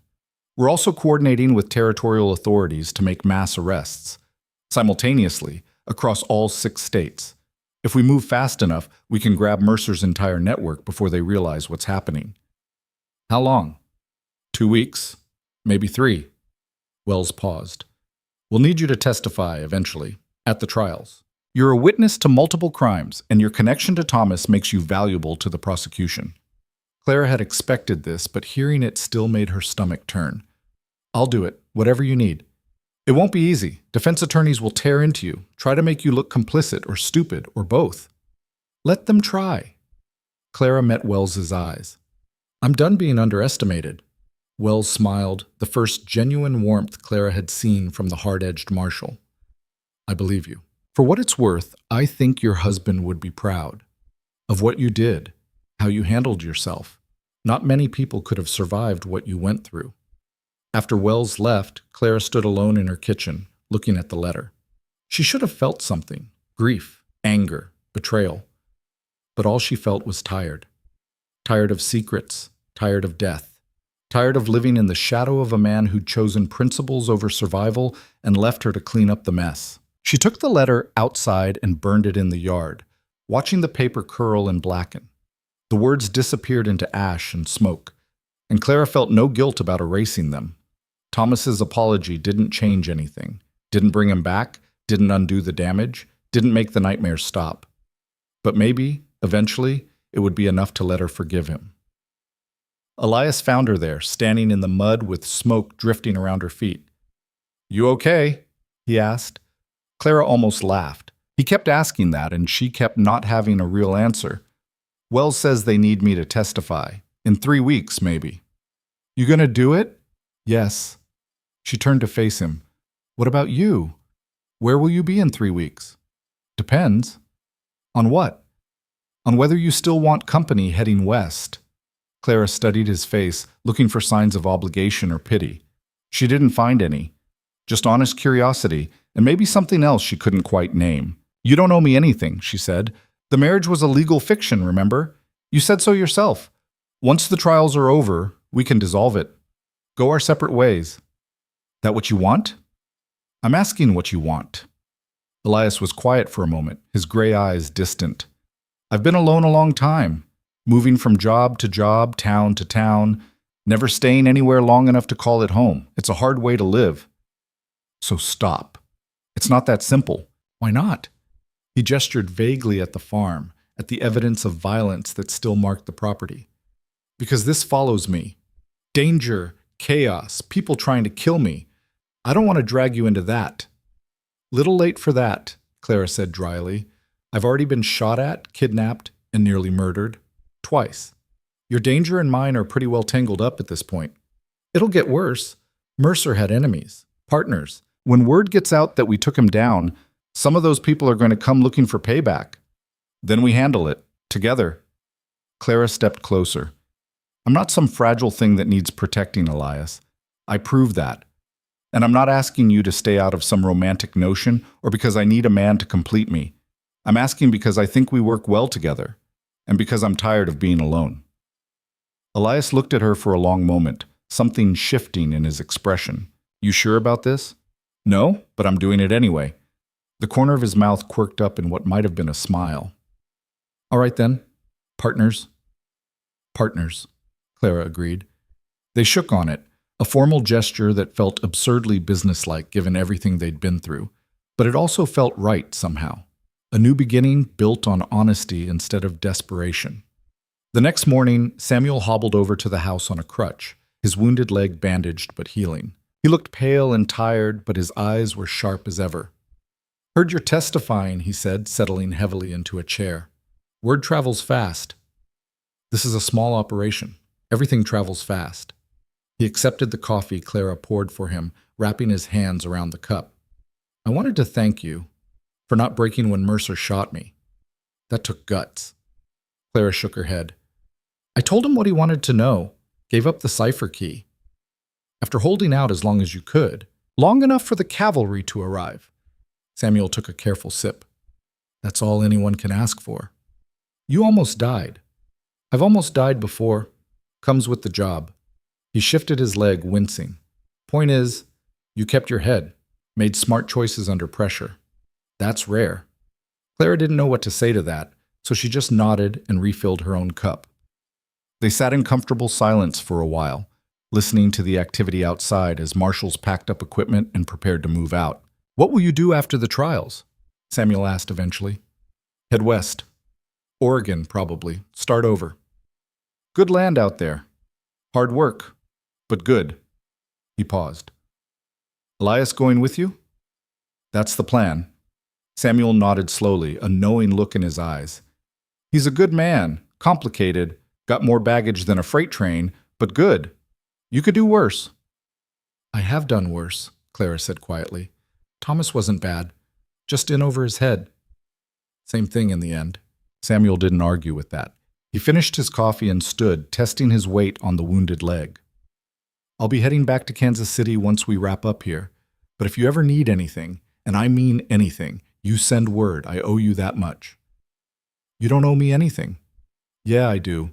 You kept fighting when most people would have given up. That saved lives, Clara. Mine included. He tipped his hat to her. Take care of yourself out there. After he left, Clara went upstairs to pack. She didn't have much. A few dresses, some undergarments, a coat that had belonged to her mother. Everything else could stay. Let the bank sell it off, let some other family move into this house, and make new memories untainted by blood and violence. She was folding the last dress when she heard boots on the stairs. Elias appeared in the doorway, holding a small wooden box. Found this in the barn, he said. Thought you might want it. Clara took the box and opened it. Inside were her mother's wedding ring, a silver locket that had belonged to her grandmother, and a small cameo brooch. Things she'd thought lost in the chaos. Thank you, she said, her throat tight. There's something else. Elias pulled a folded map from his pocket. Been talking with Wells about routes west. If we leave in the next week, we can join up with a wagon train heading to Oregon. Safety in numbers. What about the trials? They won't start for at least a month. We testify, then we go. Wells says they can coordinate our testimony with the prosecutors, make sure we're not stuck waiting around. Clara studied the map, tracing the route with her finger. Nebraska to Wyoming, Wyoming to Idaho, Idaho to Oregon, thousands of miles through territory she'd never seen, toward a future she couldn't imagine. It should have terrified her. Instead, she felt something close to excitement. When do we leave? She asked. 3 days. That enough time? More than enough. I don't exactly have a lot to pack. That night, Clara stood in the doorway of the house one last time, looking at the empty rooms. The marshals had taken the furniture for evidence, and what remained looked skeletal in the fading light. Ghosts lived here now. Thomas's ghost. The ghosts of the men who'd died in the yard. The ghost of the woman Clara used to be. She closed the door and didn't look back. The wagon train assembled outside a small town called Kearney, about 60 miles west of Clara's farm. 15 wagons in all, carrying families and dreamers and people running from various pasts. Clara and Elias joined with a wagon purchased in town, small but sturdy, pulled by 2 horses that looked like they might actually survive the journey. They loaded supplies under the watchful eye of the wagon master, a grizzled man named Carson, who'd made the trip 7 times and had the scars to prove it. You two married? He asked, looking between Clara and Elias. Yes, Elias said smoothly. Carson grunted. Good. Don't need any scandals. Got enough trouble keeping folks alive without worrying about morality. He handed Elias a list. Need all of this before we leave. No exceptions. Trail's hard enough without people running short on supplies. They spent 2 days gathering everything on the list. Flour, salt, bacon, dried beans, coffee, tools, spare wagon parts, ammunition. Clara watched the costs pile up, wincing at each purchase, but Elias paid without complaint. The money from the bank in Kansas City had apparently been real, which raised questions Clara hadn't yet asked. On the 3rd day, they met the other families. Most were polite but distant, clearly curious about the newcomers but not curious enough to pry. One woman, a widow named Sarah with 3 young children, was friendlier than the rest. "First time west?" she asked Clara while their men discussed wagon repairs. "First time anywhere, really. I've never been more than a day's ride from where I was born." "Me neither. Well, until my husband died and left me nothing but debt and these 3. Sarah gestured at her children, currently chasing each other around the wagons. "Figured I'd take my chances in Oregon. Heard they need teachers out there, and I can read and write well enough." "You're braver than I am," Clara said. Sarah laughed. "Brave or desperate? Hard to tell the difference sometimes." She lowered her voice. "Your husband seems capable." "That's good. You'll need capable on this trip." Clara glanced at Elias, who was helping another man reinforce a wagon wheel. "He is that. Handsome too, if you don't mind me saying." Clara felt her face heat. "I suppose." "Oh, you suppose?" Sarah grinned. "Well, whatever you suppose, hold on to him. Good men are rare, and the trail has a way of testing everything." They left at dawn on a cool morning in late spring, the wagons rolling out in a long line that stretched across the prairie. Clara sat beside Elias on the driver's bench, watching the town disappear behind them. This was it, the point of no return. Everything she'd known, everyone she'd been, fading into the distance. "Regrets?" Elias asked quietly. Clara thought about it honestly. "No." "You?" "Not yet." The first week was harder than Clara had expected. The constant motion of the wagon left her bruised and sore, her back aching from the rough bench. Dust got into everything, her clothes, her hair, her food. At night, she collapsed onto the bedroll too exhausted to even eat properly. But she didn't complain. Neither did anyone else. Complaining was pointless when everyone was suffering equally. They crossed into Wyoming on the 10th day, the landscape changing from flat prairie to rolling hills. The wagon train followed the Platte River, the water brown and sluggish but essential. Clara learned to make coffee with river water that tasted like mud, to cook over fires that never quite got hot enough, to sleep through storms that turned the ground into a swamp. She also learned things about Elias, small things, revealed in the quiet moments between crisis and chaos. He'd grown up in Missouri, lost his family to cholera when he was 15, spent years drifting before finding work with federal marshals. He was good with horses, better with guns, and could read people the way Clara read weather, subtle shifts in posture and expression that told him everything he needed to know. "You ever think about settling down before?" she asked one night while they sat by the fire. "Before all this?" "Once, long time ago. There was a woman in St. Louis. We talked about marriage, about building something permanent." He stared into the flames. "She died in a robbery. Wrong place, wrong time. After that, I stopped thinking about permanent things." "I'm sorry." "Don't be. It was 10 years ago. Different life." He glanced at her. "What about you? You and Thomas, was it good? Before everything went wrong?" Clara considered lying, painting a prettier picture. But Elias deserved honesty. "It was fine. Not bad, not great, just fine. Thomas was kind but distant. We shared a house and a bed, but I don't think we ever really knew each other. Not the way married people should." "You want different this time?" "This time isn't real, remember? Legal fiction." "Doesn't mean it can't become real, if we wanted." Clara's heart skipped. She looked at him across the fire, his face half shadowed, and realized she did want it to be real. Wanted to build something with this complicated, dangerous man who'd saved her life more than once. "Maybe," she said carefully. "Let's survive the journey first, then we'll see." Elias smiled. "Deal." The trouble started in the 3rd week, just past a place called Independence Rock. Clara was walking alongside the wagon, giving the horses a break from her weight, when she heard shouting from the front of the line. Carson was arguing with someone, a group of men on horseback who'd appeared from nowhere. Clara couldn't make out the words, but the tension was obvious.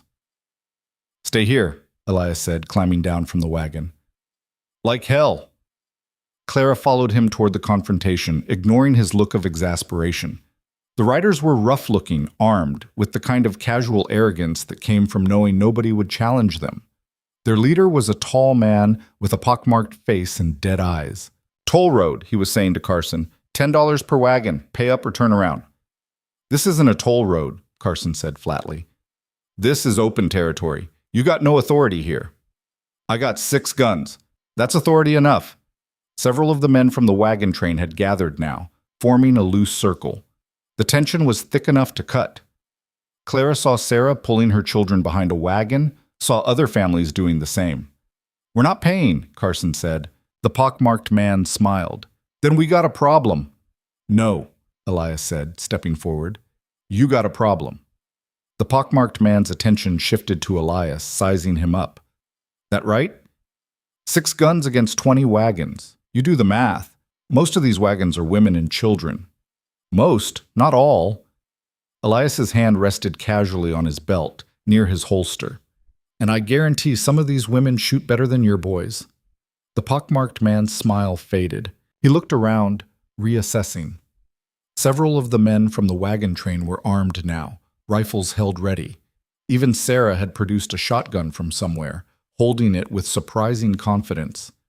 This ain't worth dying over, one of the riders muttered. The pockmarked man spat into the dirt. Next time, he said to Elias. Then to his men, let's go. They rode off, kicking up dust. Nobody relaxed until they were out of sight. Carson turned to Elias. Appreciate the backup. We're all in this together.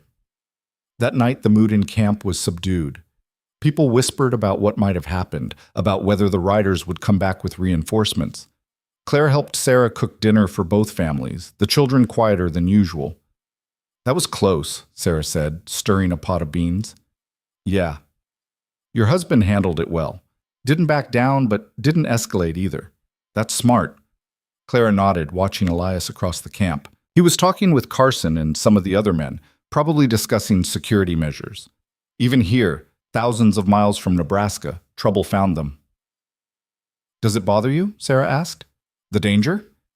I used to think it would. Now I'm just used to it, I guess. You're stronger than you look, Clara Whitmore. Clara almost corrected her, almost said Crow, because that was technically her name now. But she didn't. Let people think what they wanted. Names were just words anyway. The wagon train pushed west through Wyoming and into Idaho, following trails worn deep by thousands of previous travelers. They lost a wagon to a river crossing, the current stronger than expected, sweeping it away despite everyone's best efforts. The family survived, clinging to other wagons, but they lost everything they owned.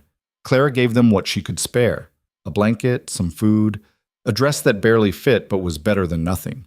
It wasn't much, but it was something. They buried a child outside Fort Hall, a little boy who'd caught fever and didn't recover. Clara stood with the other women while the father dug the grave, her throat tight with grief for a child she'd barely known. This was the price of chasing dreams. Not everyone made it, but most did. The wagon train kept moving, kept surviving, kept pushing toward Oregon and whatever waited there. Clara grew stronger on the journey, her body adapting to the physical demands, her mind sharpening with each new challenge. She learned to shoot, Elias teaching her with patient persistence. She learned to drive the wagon when he was sick with dysentery for 3 days. She learned to haggle with traders at the forts they passed, to stretch supplies when food ran short, to treat minor injuries and illnesses with the limited medicine they carried. By the time they crossed into Oregon, Clara barely recognized the woman she'd been in that Nebraska courtroom. That woman had been scared, uncertain, desperate. This woman was harder, more confident, marked by scars both visible and not. The wagon train dissolved at the Dalles, families splitting off toward different destinations. Sarah headed north toward Portland with her children, promising to write if she ever learned where Clara settled. Others went south or east or stayed right there. Clara and Elias bought land near the Willamette Valley, 160 acres of timber and river access. It wasn't much, but it was theirs, clean, untainted by death. They built a small cabin together, working side by side through the summer. It was hard work, brutal work, but also satisfying in a way Clara's old farm had never been. This was hers. Built with her own hands, no inheritance or marriage or debt hanging over it. On a warm evening in September, with the cabin's walls up and the roof nearly finished, Elias asked the question Clara had been expecting for weeks. The trials start next month. We should head back soon. Clara set down the hammer she'd been using. I know. You ready for that? No, but I'll do it anyway. They traveled back east by stage, a faster but less comfortable journey than the wagon train had been. Clara watched the landscape roll past in reverse, Oregon to Idaho, Idaho to Wyoming, Wyoming back to Nebraska, and felt like she was moving backward through time. The trials were held in Omaha, in a courthouse much larger than the one where Clara had been married. She testified for 3 days, answering questions from prosecutors and enduring attacks from defense attorneys who called her a liar, a conspirator, a woman scorned making up stories about a dead husband. Clara held her ground. She told the truth, simple and unembellished, and let the evidence speak for itself. 37 people were convicted. Judges, officials, gang members, corrupt lawmen. Some went to prison. Others were hanged. The network Thomas had documented was destroyed, scattered to the winds. Clara watched it all with grim satisfaction. It didn't bring Thomas back, didn't undo the damage, but it was something. Justice, imperfect and incomplete, but real. When it was over, she and Elias stood on the courthouse steps in the cool autumn air, watching people hurry past on their way to ordinary lives. "It's done," Elias said. "Yeah, it is." Clara took a deep breath, tasting freedom. "Let's go home." "Oregon?" "Oregon." They headed west again, following the same trail they'd taken months before. The landscape was different now, autumn colors replacing summer green, the air sharp with approaching winter. They'd have to move fast to make it back before the passes closed. But Clara wasn't worried. They'd survived worse than weather, survived violence and betrayal and trials that tested everything they were. They could survive anything. Halfway across Wyoming, in a small town called South Pass, Elias stopped the wagon outside a church. "What are we doing?" Clara asked. "Getting married. For real this time." Clara stared at him. "What?" "The courthouse marriage was legal fiction. You said so yourself, but I don't want fiction anymore. I want real." He turned to face her fully. "I want you, Clara, for better or worse, as an actual partner in an actual marriage, if you'll have me." Clara's heart was pounding. "This is insane. We barely know each other. We've been through more together than most couples experience in a lifetime. I know you're strong, brave, stubborn as hell. I know you don't quit when things get hard. I know you saved my life at least twice, and I know I'd trust you with it again without hesitation." He paused. "That's enough for me. Is it enough for you?" Clara thought about everything they'd survived, everything they'd built, thought about the cabin waiting for them in Oregon, about the life they could make together if they stopped pretending it was temporary. "Yes," she said. "It's enough." They married in the church with the local minister, and 2 strangers pulled in off the street as witnesses. No guests, no ceremony, just vows spoken honestly, and a ring Elias had apparently been carrying since Kansas City. When the minister pronounced them husband and wife, Elias kissed her, gentle and careful, like she was something precious. Clara kissed him back, and it felt like coming home. They made it to Oregon 3 weeks before the first snow, settling into the cabin just as winter closed in around them. Clara spent those long, dark months learning to live with another person again, learning Elias's rhythms and habits, learning to share space and decisions and future plans. It wasn't always easy. They fought sometimes, sharp arguments born of exhaustion and stress, and 2 strong wills colliding. But they also laughed, worked side by side, built something solid and real from the wreckage of their pasts. By spring, Clara was pregnant. By summer, they'd expanded the cabin and cleared more land. By the following winter, they had a daughter, small and loud and perfect in all the ways that mattered. Clara named her Sarah, after the friend from the wagon train who'd shown to her that strength came in many forms. Life wasn't easy. Money was tight, work was hard, and there were days when Clara wondered if they'd made a terrible mistake coming west. But those moments passed, replaced by better ones, small victories that added up to something larger. She'd survived. More than survived, she'd prevailed. Had taken the worst life could throw at her and come out the other side changed but unbroken. Standing in the doorway of her cabin, watching Elias play with their daughter while the Oregon sun set behind the mountains, Clara finally understood what Thomas had been trying to tell her in that letter. She was stronger than anyone knew, stronger than anyone had given her credit for. But most importantly, she'd finally learned it herself. The peace lasted 18 months. Clara was in the garden when the riders came, her hands deep in soil, pulling weeds from around the potato plants. Little Sarah was nearby, playing with wooden blocks Elias had carved, her toddler babble a constant background music to the morning. The sun was warm on Clara's back, and for a moment, just a moment, everything felt safe. Then she heard the horses. Clara's head snapped up, 3 riders cresting the ridge above their property, moving slow and deliberate. Not neighbors. Neighbors didn't approach like that, careful and calculated. These men moved like they were hunting. Sarah, inside. Clara kept her voice calm, didn't run, didn't show fear, just stood slowly and picked up her daughter. Right now, sweetheart. She walked to the cabin, fighting the urge to sprint. Behind her, she could hear the horses getting closer. Elias was in the barn repairing a harness, too far away to reach quickly. Clara got Sarah inside, set her in the corner with her blocks. Stay here. Don't come out, no matter what you hear. Sarah's eyes went wide, picking up on her mother's fear. Mama? It's okay, baby. Just stay. Clara grabbed the rifle from above the door, checked the load, then stepped back outside. The riders had stopped in the yard, still mounted. The one in the center was older, maybe 60, with silver hair and a face that had seen too much sun.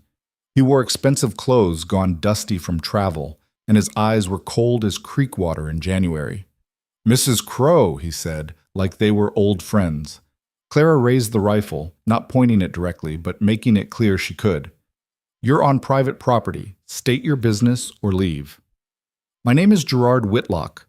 I was an associate of Dalton Mercer's. I believe you remember him. Clara's blood went cold. Get off my land. In a moment. First, we need to talk about the damage you and your husband caused. Whitlock dismounted slowly, his movements careful and deliberate. 37 convictions. Half my business contacts gone. Operations that took years to build, destroyed in a matter of months. That's what happens when you break the law. Whitlock smiled, but it didn't reach his eyes. The law is flexible, Mrs. Crow. Depends on who's enforcing it. Unfortunately, your late husband didn't understand that. Neither did Mercer in the end. They both paid for their mistakes. Clara's finger moved to the trigger. You threatening me? I'm explaining consequences. You see, when Mercer's network collapsed, certain individuals lost substantial sums of money, investments, if you will. Those individuals would like restitution. I don't have any money. No, but you have something more valuable. Whitlock gestured to the land around them. You have information. Your husband's documents didn't capture everything. There are still operations running, still people involved who weren't named. We need to know what else he documented, what he might have shared before he died. Thomas is dead. Whatever he knew died with him. Did it? Whitlock took a step closer. Or did he share it with his wife? Perhaps encode more information she hasn't revealed yet. The federal marshals were very thorough with what you gave them, but I wonder if there's more, hidden away, waiting to cause further damage. Clara's hands were steady on the rifle, but her heart was racing. There's nothing. I gave them everything. Forgive me if I don't take your word for it. Whitlock nodded to one of his men, who started dismounting. We're going to search your property. If we find nothing, we'll leave peacefully. If we find you've been lying, well, that would be unfortunate. The barn door opened. Elias stepped out, and Clara saw he had his pistol drawn, held low against his leg. He'd been listening. Nobody's searching anything, he said quietly. Whitlock's men tensed, hands moving toward weapons. The yard went silent except for the wind through the trees and Sarah's faint crying from inside the cabin. Mr. Crow, I was hoping we could keep this civilized. Then you should have sent a letter instead of showing up with hired guns. These men are my associates. They're killers. I can tell from here. Elias moved closer, his gait easy, but his eyes locked on Whitlock. You got 5 seconds to get back on those horses and ride out. After that, people start dying. There are 3 of us, Mr. Crow. Only one of you. 2, Clara said, raising the rifle to her shoulder. And I guarantee I'm a better shot than your boys. For a long moment, nobody moved. The tension stretched like a wire pulled too tight, one wrong word away from snapping. Clara could see Whitlock calculating, weighing his options. He hadn't expected resistance, had probably thought they'd be easy to intimidate, isolated out here with no law for 50 miles. He'd thought wrong. This doesn't end here, Whitlock said finally. You've made powerful enemies, Mrs. Crow. Enemies with long memories. Get in line, Clara said flatly. I've buried better men than you. Whitlock's face darkened. He remounted his horse, jerking the reins harder than necessary. We'll be back, with more men. You can't watch your property every hour of every day. Maybe not, but I can shoot 3 men before they clear this yard. Clara's voice was ice. Try me. They left, riding hard back toward the ridge. Clara didn't lower the rifle until they were out of sight, and even then she kept it close. Elias came to stand beside her, his jaw tight. They'll come back, he said. I know. We can't fight them off forever. Not if they bring enough men. Clara looked at the cabin, at the land they'd worked so hard to build, at everything they'd created from nothing. The thought of abandoning it made her sick, but the thought of Sarah caught in crossfire made her sicker. What do we do? She asked quietly. Elias was silent for a long moment. We finish it, once and for all. That night, after Sarah was asleep, they sat at the table making plans. Elias had contacts from his marshal days, people who owed him favors. Clara had the network of families from the wagon train, scattered across Oregon, but still in touch through occasional letters. Between them, they could maybe assemble enough support to make a stand. Or, Elias said, we take the fight to them. Clara looked up from the map they'd been studying. What? Whitlock's running what's left of Mercer's operation, which means he's based somewhere, probably Kansas City or Omaha. He's got records, money, leverage on corrupt officials. If we can get to those, we can finish what Thomas started. That's insane. We have a daughter, Elias. We can't hide either. They know where we live. They'll keep coming until we're dead or broken. He reached across the table, taking her hand. I'm not saying it's not dangerous. I'm saying it might be our only option. Clara wanted to argue, to find another way. But deep down, she knew he was right. Men like Whitlock didn't stop. They pushed and pushed until you either pushed back or got buried. Sarah, she said quietly, we can't take her with us. No, we send her somewhere safe. Sarah from the wagon train. She's in Portland now teaching school. She'd take our Sarah for a few weeks, keep her protected. Clara's throat tightened at the thought of being separated from her daughter, but she nodded. How do we even start? We don't know where Whitlock is based, don't know his operation. We know someone who does. Elias pulled a letter from his pocket, worn from being carried.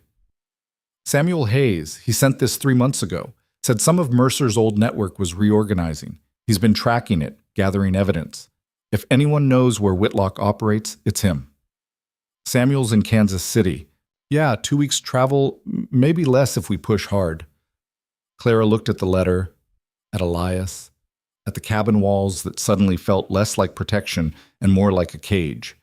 They'd built this life to escape violence, to find peace, but peace wasn't something you found. It was something you fought for, again and again, as many times as necessary. All right, she said. We go to Kansas City, we find Whitlock, and we end this. They left 2 days later after sending Sarah to Portland with a trusted neighbor making the trip anyway. Clara held her daughter tight at the parting, breathing in her smell, memorizing the weight of her in her arms. Be good for Miss Sarah, she whispered. Mama and Papa will come get you soon. Promise? The little girl's voice was so small, so trusting. Promise, baby, I promise.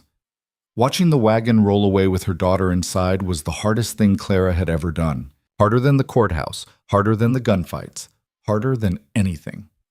Elias stood beside her, his hand on her shoulder, and neither of them spoke until the wagon was out of sight.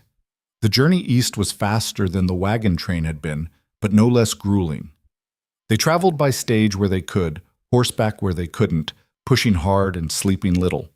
Clara felt like she was moving backward through time again, retracing steps she'd hoped never to take. Kansas City had grown since the trials, sprawling and loud and full of people who didn't care about one woman's problems.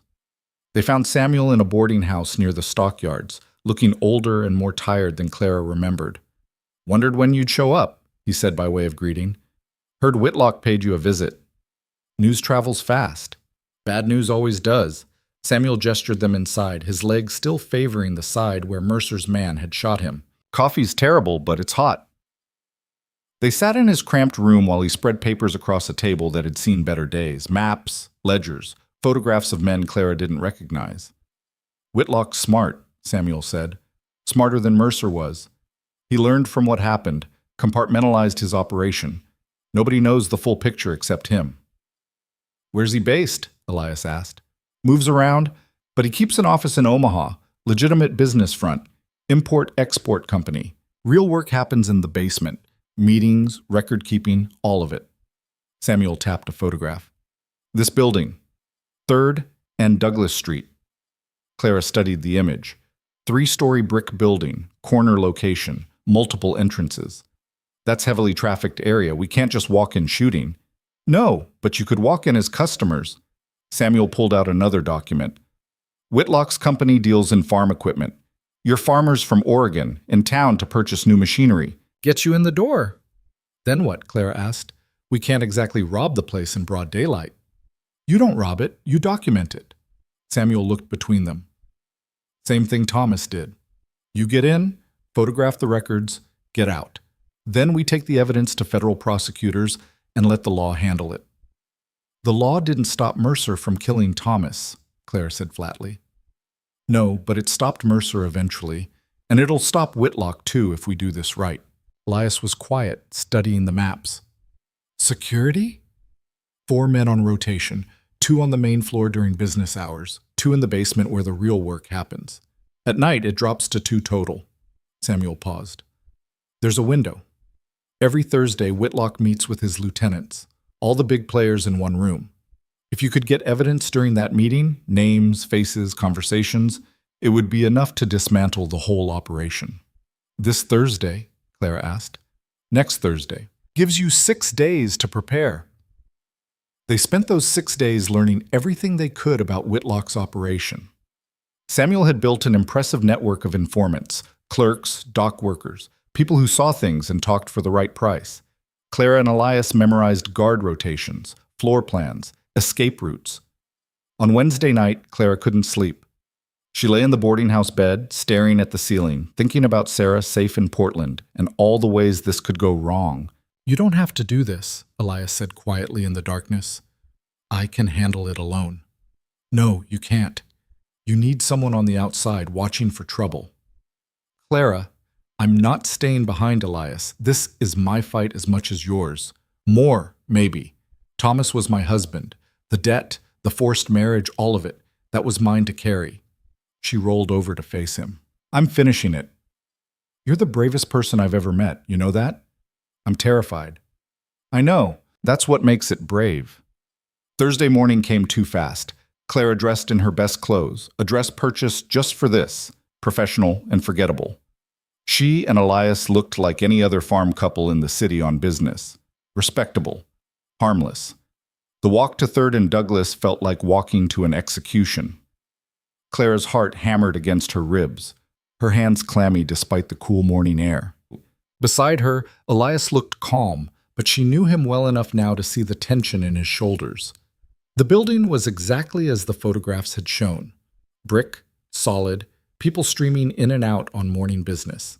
Clara and Elias entered through the front door, nodding to the guard who barely glanced at them.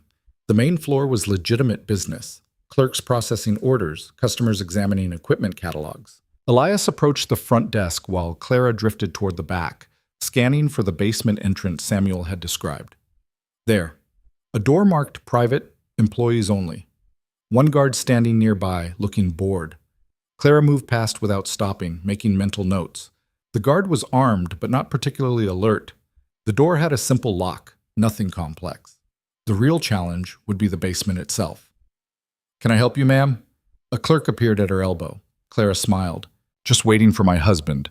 He's inquiring about purchasing new plows." "Of course. Can I offer you some coffee while you wait?" "That would be lovely." The clerk disappeared and Clara continued her reconnaissance. 2 guards on the main floor, both positioned near entrances. No clear line of sight to the basement door from either position. That was something. Elias rejoined her, carrying pamphlets. "They're setting up an appointment for next week to discuss equipment needs." "Perfect." Clara took his arm, and they left the building, walking casually down the street like they had all the time in the world. 2 blocks away, in an alley Samuel had designated as a meeting point, they stopped. "Doable," Elias said. Tight, but doable. We go in tonight, after closing. Samuel's contact will leave the back door unlocked. What about the guards? Samuel's handling it. Whiskey in their coffee, enough to make them drowsy, but not enough to raise suspicion. Clara wanted to protest, to say it was too risky, too many variables, but she'd learned over the past 2 years that every plan had risks. You just had to decide which ones you could live with. That night, they entered through the back door at midnight. The building was dark, except for a single lamp in the front office, where one guard sat, head nodding over a newspaper. Elias moved like smoke, silent and quick, Clara following in his wake. The basement door was unlocked, just as promised. They descended into darkness, Elias lighting a small covered lantern that gave just enough light to see by. The basement was larger than Clara expected, lined with filing cabinets and lockboxes. You take the left side, I'll take the right, Elias whispered. Photographs of anything with names or numbers. 10 minutes? No more. They worked in synchronized silence, Clara using the small camera Samuel had provided. She photographed ledgers, correspondence, maps with routes marked. Her hands were shaking, making it hard to hold the camera steady, but she forced them still. Voices overhead made her freeze. Footsteps on the floor above, moving toward the basement door. Elias grabbed her arm, pulling her behind a filing cabinet. They pressed into the shadows just as the door opened and light flooded down the stairs. 2 men descended, neither of them guards. One was Whitlock himself, older but unmistakable. The other Clara didn't recognize. Can't afford loose ends, Whitlock was saying. The Crow woman and her husband need to be dealt with, permanently. Clara's breath caught. Elias's hand found hers, squeezing once in warning. Don't move, don't breathe. They're in Oregon, the other man said. That's a long way to send men. Then we make them come to us, threaten the child. Parents always respond to threats against their children. Clara's vision went red. She started to move, but Elias held her back, his grip iron tight. His eyes in the dim light said everything his mouth couldn't. Wait, not yet. We need evidence. Whitlock moved to one of the filing cabinets, pulling out a ledger. The shipment from St. Louis arrives next week. Once we move that, we'll have enough capital to expand into Colorado. The governor there is amenable to arrangements. What about the federal marshals? Most of the competent ones are busy cleaning up the last mess. By the time they notice us, we'll be too entrenched to root out. Whitlock closed the ledger. This is why I survived when Mercer didn't. Patience, planning, and knowing which battles to fight. They talked for another 5 minutes, discussing routes and payoffs and people who needed to be eliminated. Clara memorized every word, every name, every detail. This was it, the evidence they needed. Finally, Whitlock and his associate left, climbing back up the stairs and closing the door. Clara and Elias remained frozen for a full minute, listening to the footsteps fade. Did you get that? Elias whispered. Clara held up the camera. Every word in these photographs. It's enough. They finished quickly, photographing the ledger Whitlock had referenced, then made their way back upstairs. The guard was fully asleep now, snoring softly. They slipped out the back door and into the night. Samuel was waiting in the safe house, along with Deputy Marshal Catherine Wells and 3 other federal agents. Clara had sent word the moment they'd confirmed Whitlock's meeting, and Wells had come personally. Tell me everything, Wells said. They did. Every word of Whitlock's conversation, every document they'd photographed, every detail of the basement layout. Wells listened with increasing satisfaction, her hard face finally showing something like a smile. This is good. Better than good. With this and Samuel's existing evidence, we can move on the entire network. Tonight. Tonight? Clara asked. We've been building a case for months, but we needed something concrete. This gives us probable cause for raids across 4 states. We hit them all simultaneously before they can warn each other. Wells looked at Clara and Elias. You 2 did good work. But you need to disappear now. Whitlock has people everywhere, and when this goes down, he'll know who to blame. We're not leaving until it's finished, Clara said. This isn't a request, Mrs. Crow. It's an order. You've done your part. Let us do ours. Elias took Clara's hand. She's right. We need to get back to Sarah. Clara wanted to argue, wanted to see Whitlock arrested personally, but Sarah was more important than vengeance. She always had been. All right, she said quietly. We'll go. They left Kansas City that night, heading west on the fastest stage they could find.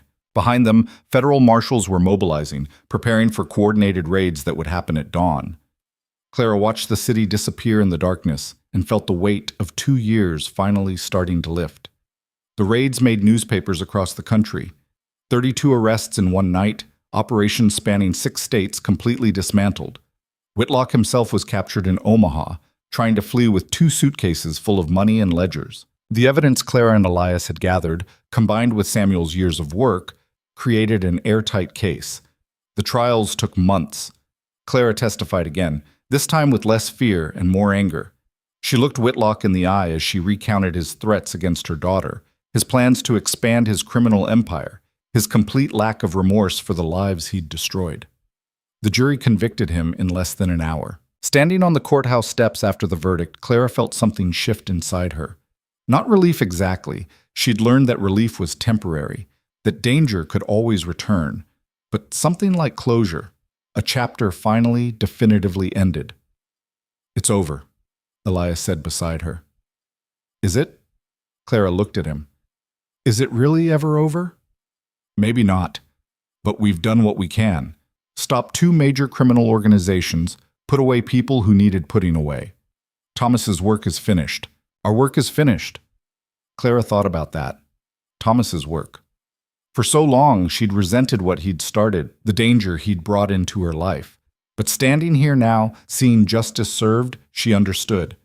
He'd been trying to make things right. The method had been flawed, the execution imperfect, but the intention had been good. "Yeah," she said quietly. "It's finished." They collected Sarah from Portland a week later. The little girl launched herself into Clara's arms, chattering about everything she'd done and seen. Clara held her tight, breathing in her smell, feeling the fierce protective love that had driven every decision over the past 2 years. This was what mattered, not revenge, not justice, not even closure. Just this, her daughter, safe and happy and whole. The journey back to Oregon felt different than the journey out. Lighter somehow, despite everything that had happened. Clara watched the landscape roll past and felt like she was finally moving forward instead of running from something. Their farm was exactly as they'd left it, the cabin standing solid against the mountains. Clara walked through the door and felt peace settle over her like a blanket. This was home, real home, built on choices instead of obligations, partnership instead of desperation. That first night back after Sarah was asleep, Clara and Elias sat on the porch watching stars emerge in the darkening sky. "What do we tell her?" Clara asked. "When she's older, about all this?" "The truth, I guess, that her father and mother fought for what was right, even when it was hard, that they made mistakes but kept trying." Elias paused. "That being brave doesn't mean not being scared. It means being scared and doing it anyway." "She's going to have questions. About Thomas, about why people wanted to hurt us. Then we answer them, honestly. She deserves that." Clara nodded, thinking about her daughter asleep inside. Sarah would grow up knowing her mother had been more than just someone's wife, someone's widow. She'd know Clara as someone who'd fought, survived, prevailed. That mattered. "I was thinking," Elias said slowly, "about expanding the farm. Maybe buying adjacent land, building something bigger. Sarah's going to need a room of her own eventually. Maybe more than one, if—" He stopped, suddenly awkward. Clara smiled. "If what?" "If we have more children, someday. If you want." The thought should have terrified her. More children meant more people to protect, more opportunities for things to go wrong. But instead it filled her with quiet hope. "I'd like that," she said. "Someday. When things are really settled." "Things might never be really settled. Life doesn't work that way." "Then when we're ready to handle unsettled." Elias laughed, the sound warm in the night air. "Fair enough." They sat in comfortable silence, listening to crickets and the distant sound of the creek. Clara thought about the woman she'd been in that Nebraska courtroom, terrified and desperate, and certain she had no options. That woman felt like a stranger now, someone from another life. She'd been judged her whole life. For her size, her lack of education, her quiet acceptance of limitations others imposed. People had looked at her and seen weakness, seen someone to be pitied or dismissed or exploited. They'd all been wrong. Strength, Clara had learned, wasn't about physical size or loud confidence or never being afraid. It was about endurance, about getting knocked down and standing back up, about protecting what mattered even when the cost was high. She'd been strong all along. She just hadn't known it yet. Over the next months, they built the addition to the cabin, planted more crops, integrated themselves into the small community of farmers and families scattered across the valley. Clara made friends, real friends, not just acquaintances, women who valued her for her sharp mind and steady hands, who didn't care about her past or her weight or anything except who she was now. She taught Sarah to read using the books she'd ordered from Portland. She learned to preserve food for winter, to treat common ailments with herbs from her garden, to negotiate fair prices with the merchants in town who assumed women could be easily cheated. They assumed wrong. News came periodically from Kansas City. Samuel had retired from marshal work, his leg wound making the physical demands too difficult. He'd become a consultant instead, helping train new agents. He wrote occasionally, his letters full of dry humor and updates on people Clara had testified against. Wells had been promoted to chief marshal, one of the first women to hold such a position. She'd written once to thank Clara for her testimony, for her courage, for proving that ordinary people could stand against corruption and win. Clara had kept that letter, tucked into the same box where she kept her mother's jewelry and the few photographs they'd managed to take over the years. Reminders of who she'd been, who she'd become. 3 years after Whitlock's conviction, a letter arrived that Clara had been half expecting, half dreading. The bank in Nebraska had finally settled Thomas's estate. After all debts were paid and legal fees deducted, there was a small sum remaining. Not much, but something. "Blood money," Clara said, reading the notice. "It's your money," Elias corrected. "You earned it. Everything you went through, everything you survived, you earned it." Clara thought about that. In a way, he was right. She'd paid for this money with fear and pain and nearly her life. But she also didn't want it, didn't want anything that connected her to that time. "We'll use it for Sarah's education," she decided. "Save it until she's old enough for school, then send her somewhere good. Portland, maybe, or San Francisco. Somewhere she can become anything she wants. She'll want to be just like her mother," Elias said. "Then she'll want to be someone who didn't quit when things got hard. Someone who stood up for what was right, even when it cost everything." Clara folded the letter carefully. "I can live with that." Sarah grew up strong and curious, asking questions about everything and accepting nothing at face value. She had her mother's stubbornness and her father's calm assessment of danger. By the time she was 7, she could shoot straight, ride hard, and argue her way out of most situations. She also knew, because Clara told her, about Thomas, about the grandfather she'd never met who'd tried to do the right thing and paid for it with his life, about the criminals who'd come after their family and how her parents had fought back. "Were you scared, Mama?" Sarah asked one night while Clara tucked her into bed. "Terrified," Clara admitted. "Every single time. But you did it anyway." "Yes." "Why?" Clara thought about how to answer that. Because some things are worth being scared for. You, for instance, your papa, making sure bad people face consequences. Those things mattered more than my fear. Sarah considered this, her young face serious. "When I grow up, I want to be brave like you." "You already are, sweetheart. You just don't know it yet." Years passed. The farm prospered, slowly but steadily. Clara and Elias had 2 more children, a boy who looked like his father and a girl who had Clara's eyes. The cabin expanded again and then again until it was more house than cabin. Clara's hair started showing gray at the temples. Her body, which had carried her through so much, began showing the wear of hard work and harder times. But she wore those marks proudly, evidence of survival. On her 40th birthday, Elias gave her a leather-bound journal. "For your thoughts," he said. "Stories you want to remember, or forget, whatever you need." Clara opened it, running her fingers over the blank pages. "I wouldn't even know where to start." "Start at the beginning, the courthouse. Tell it honest." So she did. Over the next year, Clara filled that journal with everything: the fear, the violence, the desperate choices, and narrow escapes. She wrote about Thomas, both the truth and the myth. She wrote about learning to shoot, learning to stand her ground, learning that she was worth more than anyone had told her. She wrote it all down so she wouldn't forget, so her children would know.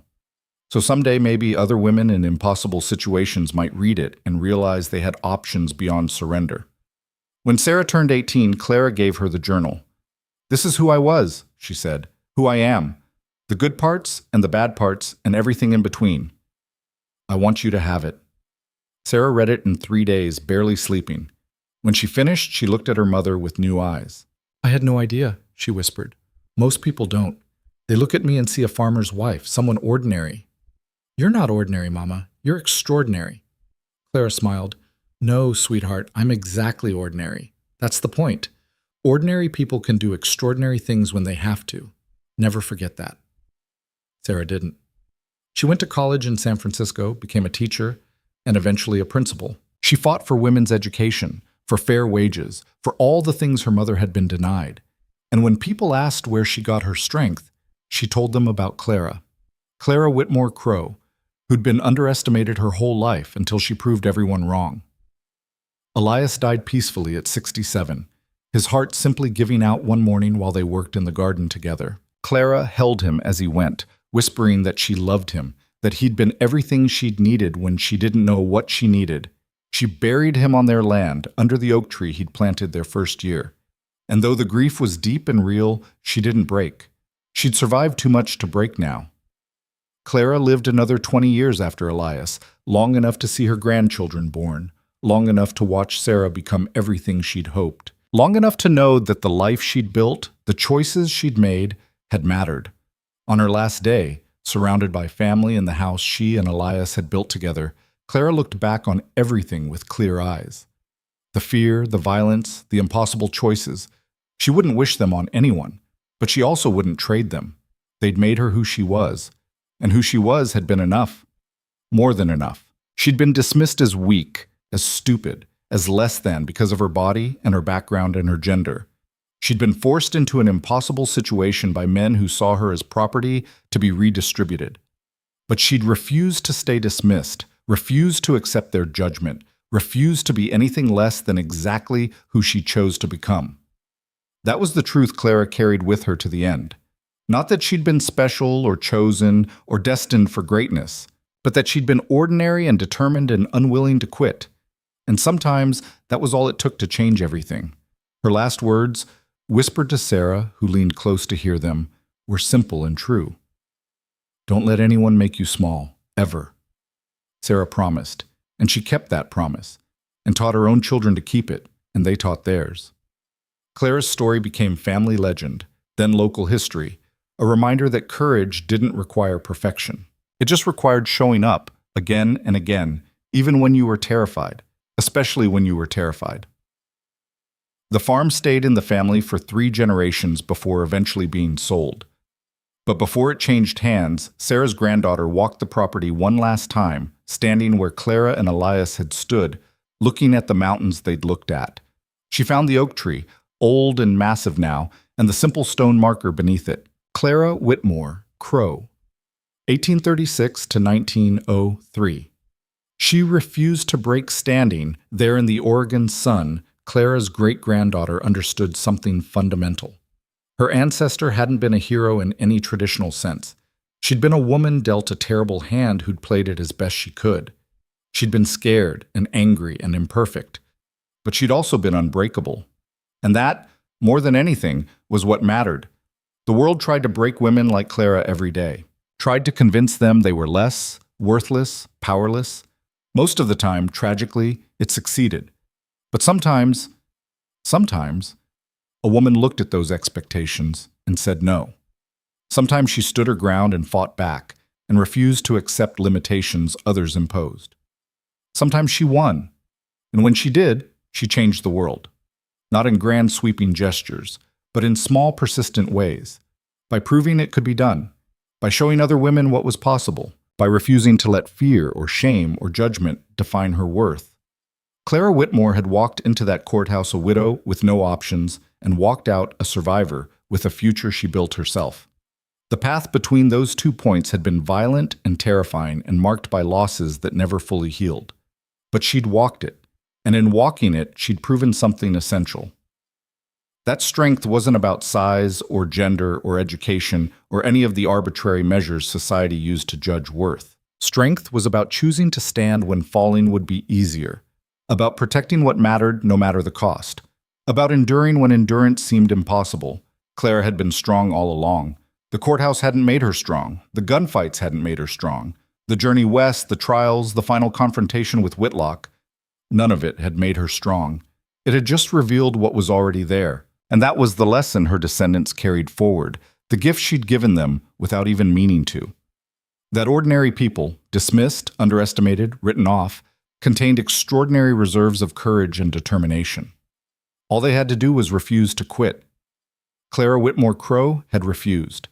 And in refusing, she'd won more than freedom or justice or peace. She'd won herself. The right to define who she was instead of accepting definitions others imposed. The right to choose her own path instead of following the one prescribed. That was the victory that mattered, not the criminals brought to justice or the corruption exposed or the lives saved, though those mattered too. But the simple, profound triumph of a woman who'd been told her whole life that she didn't matter, proving, definitively and forever, that she did. She mattered, her choices mattered, her life mattered, and in the end, that was everything.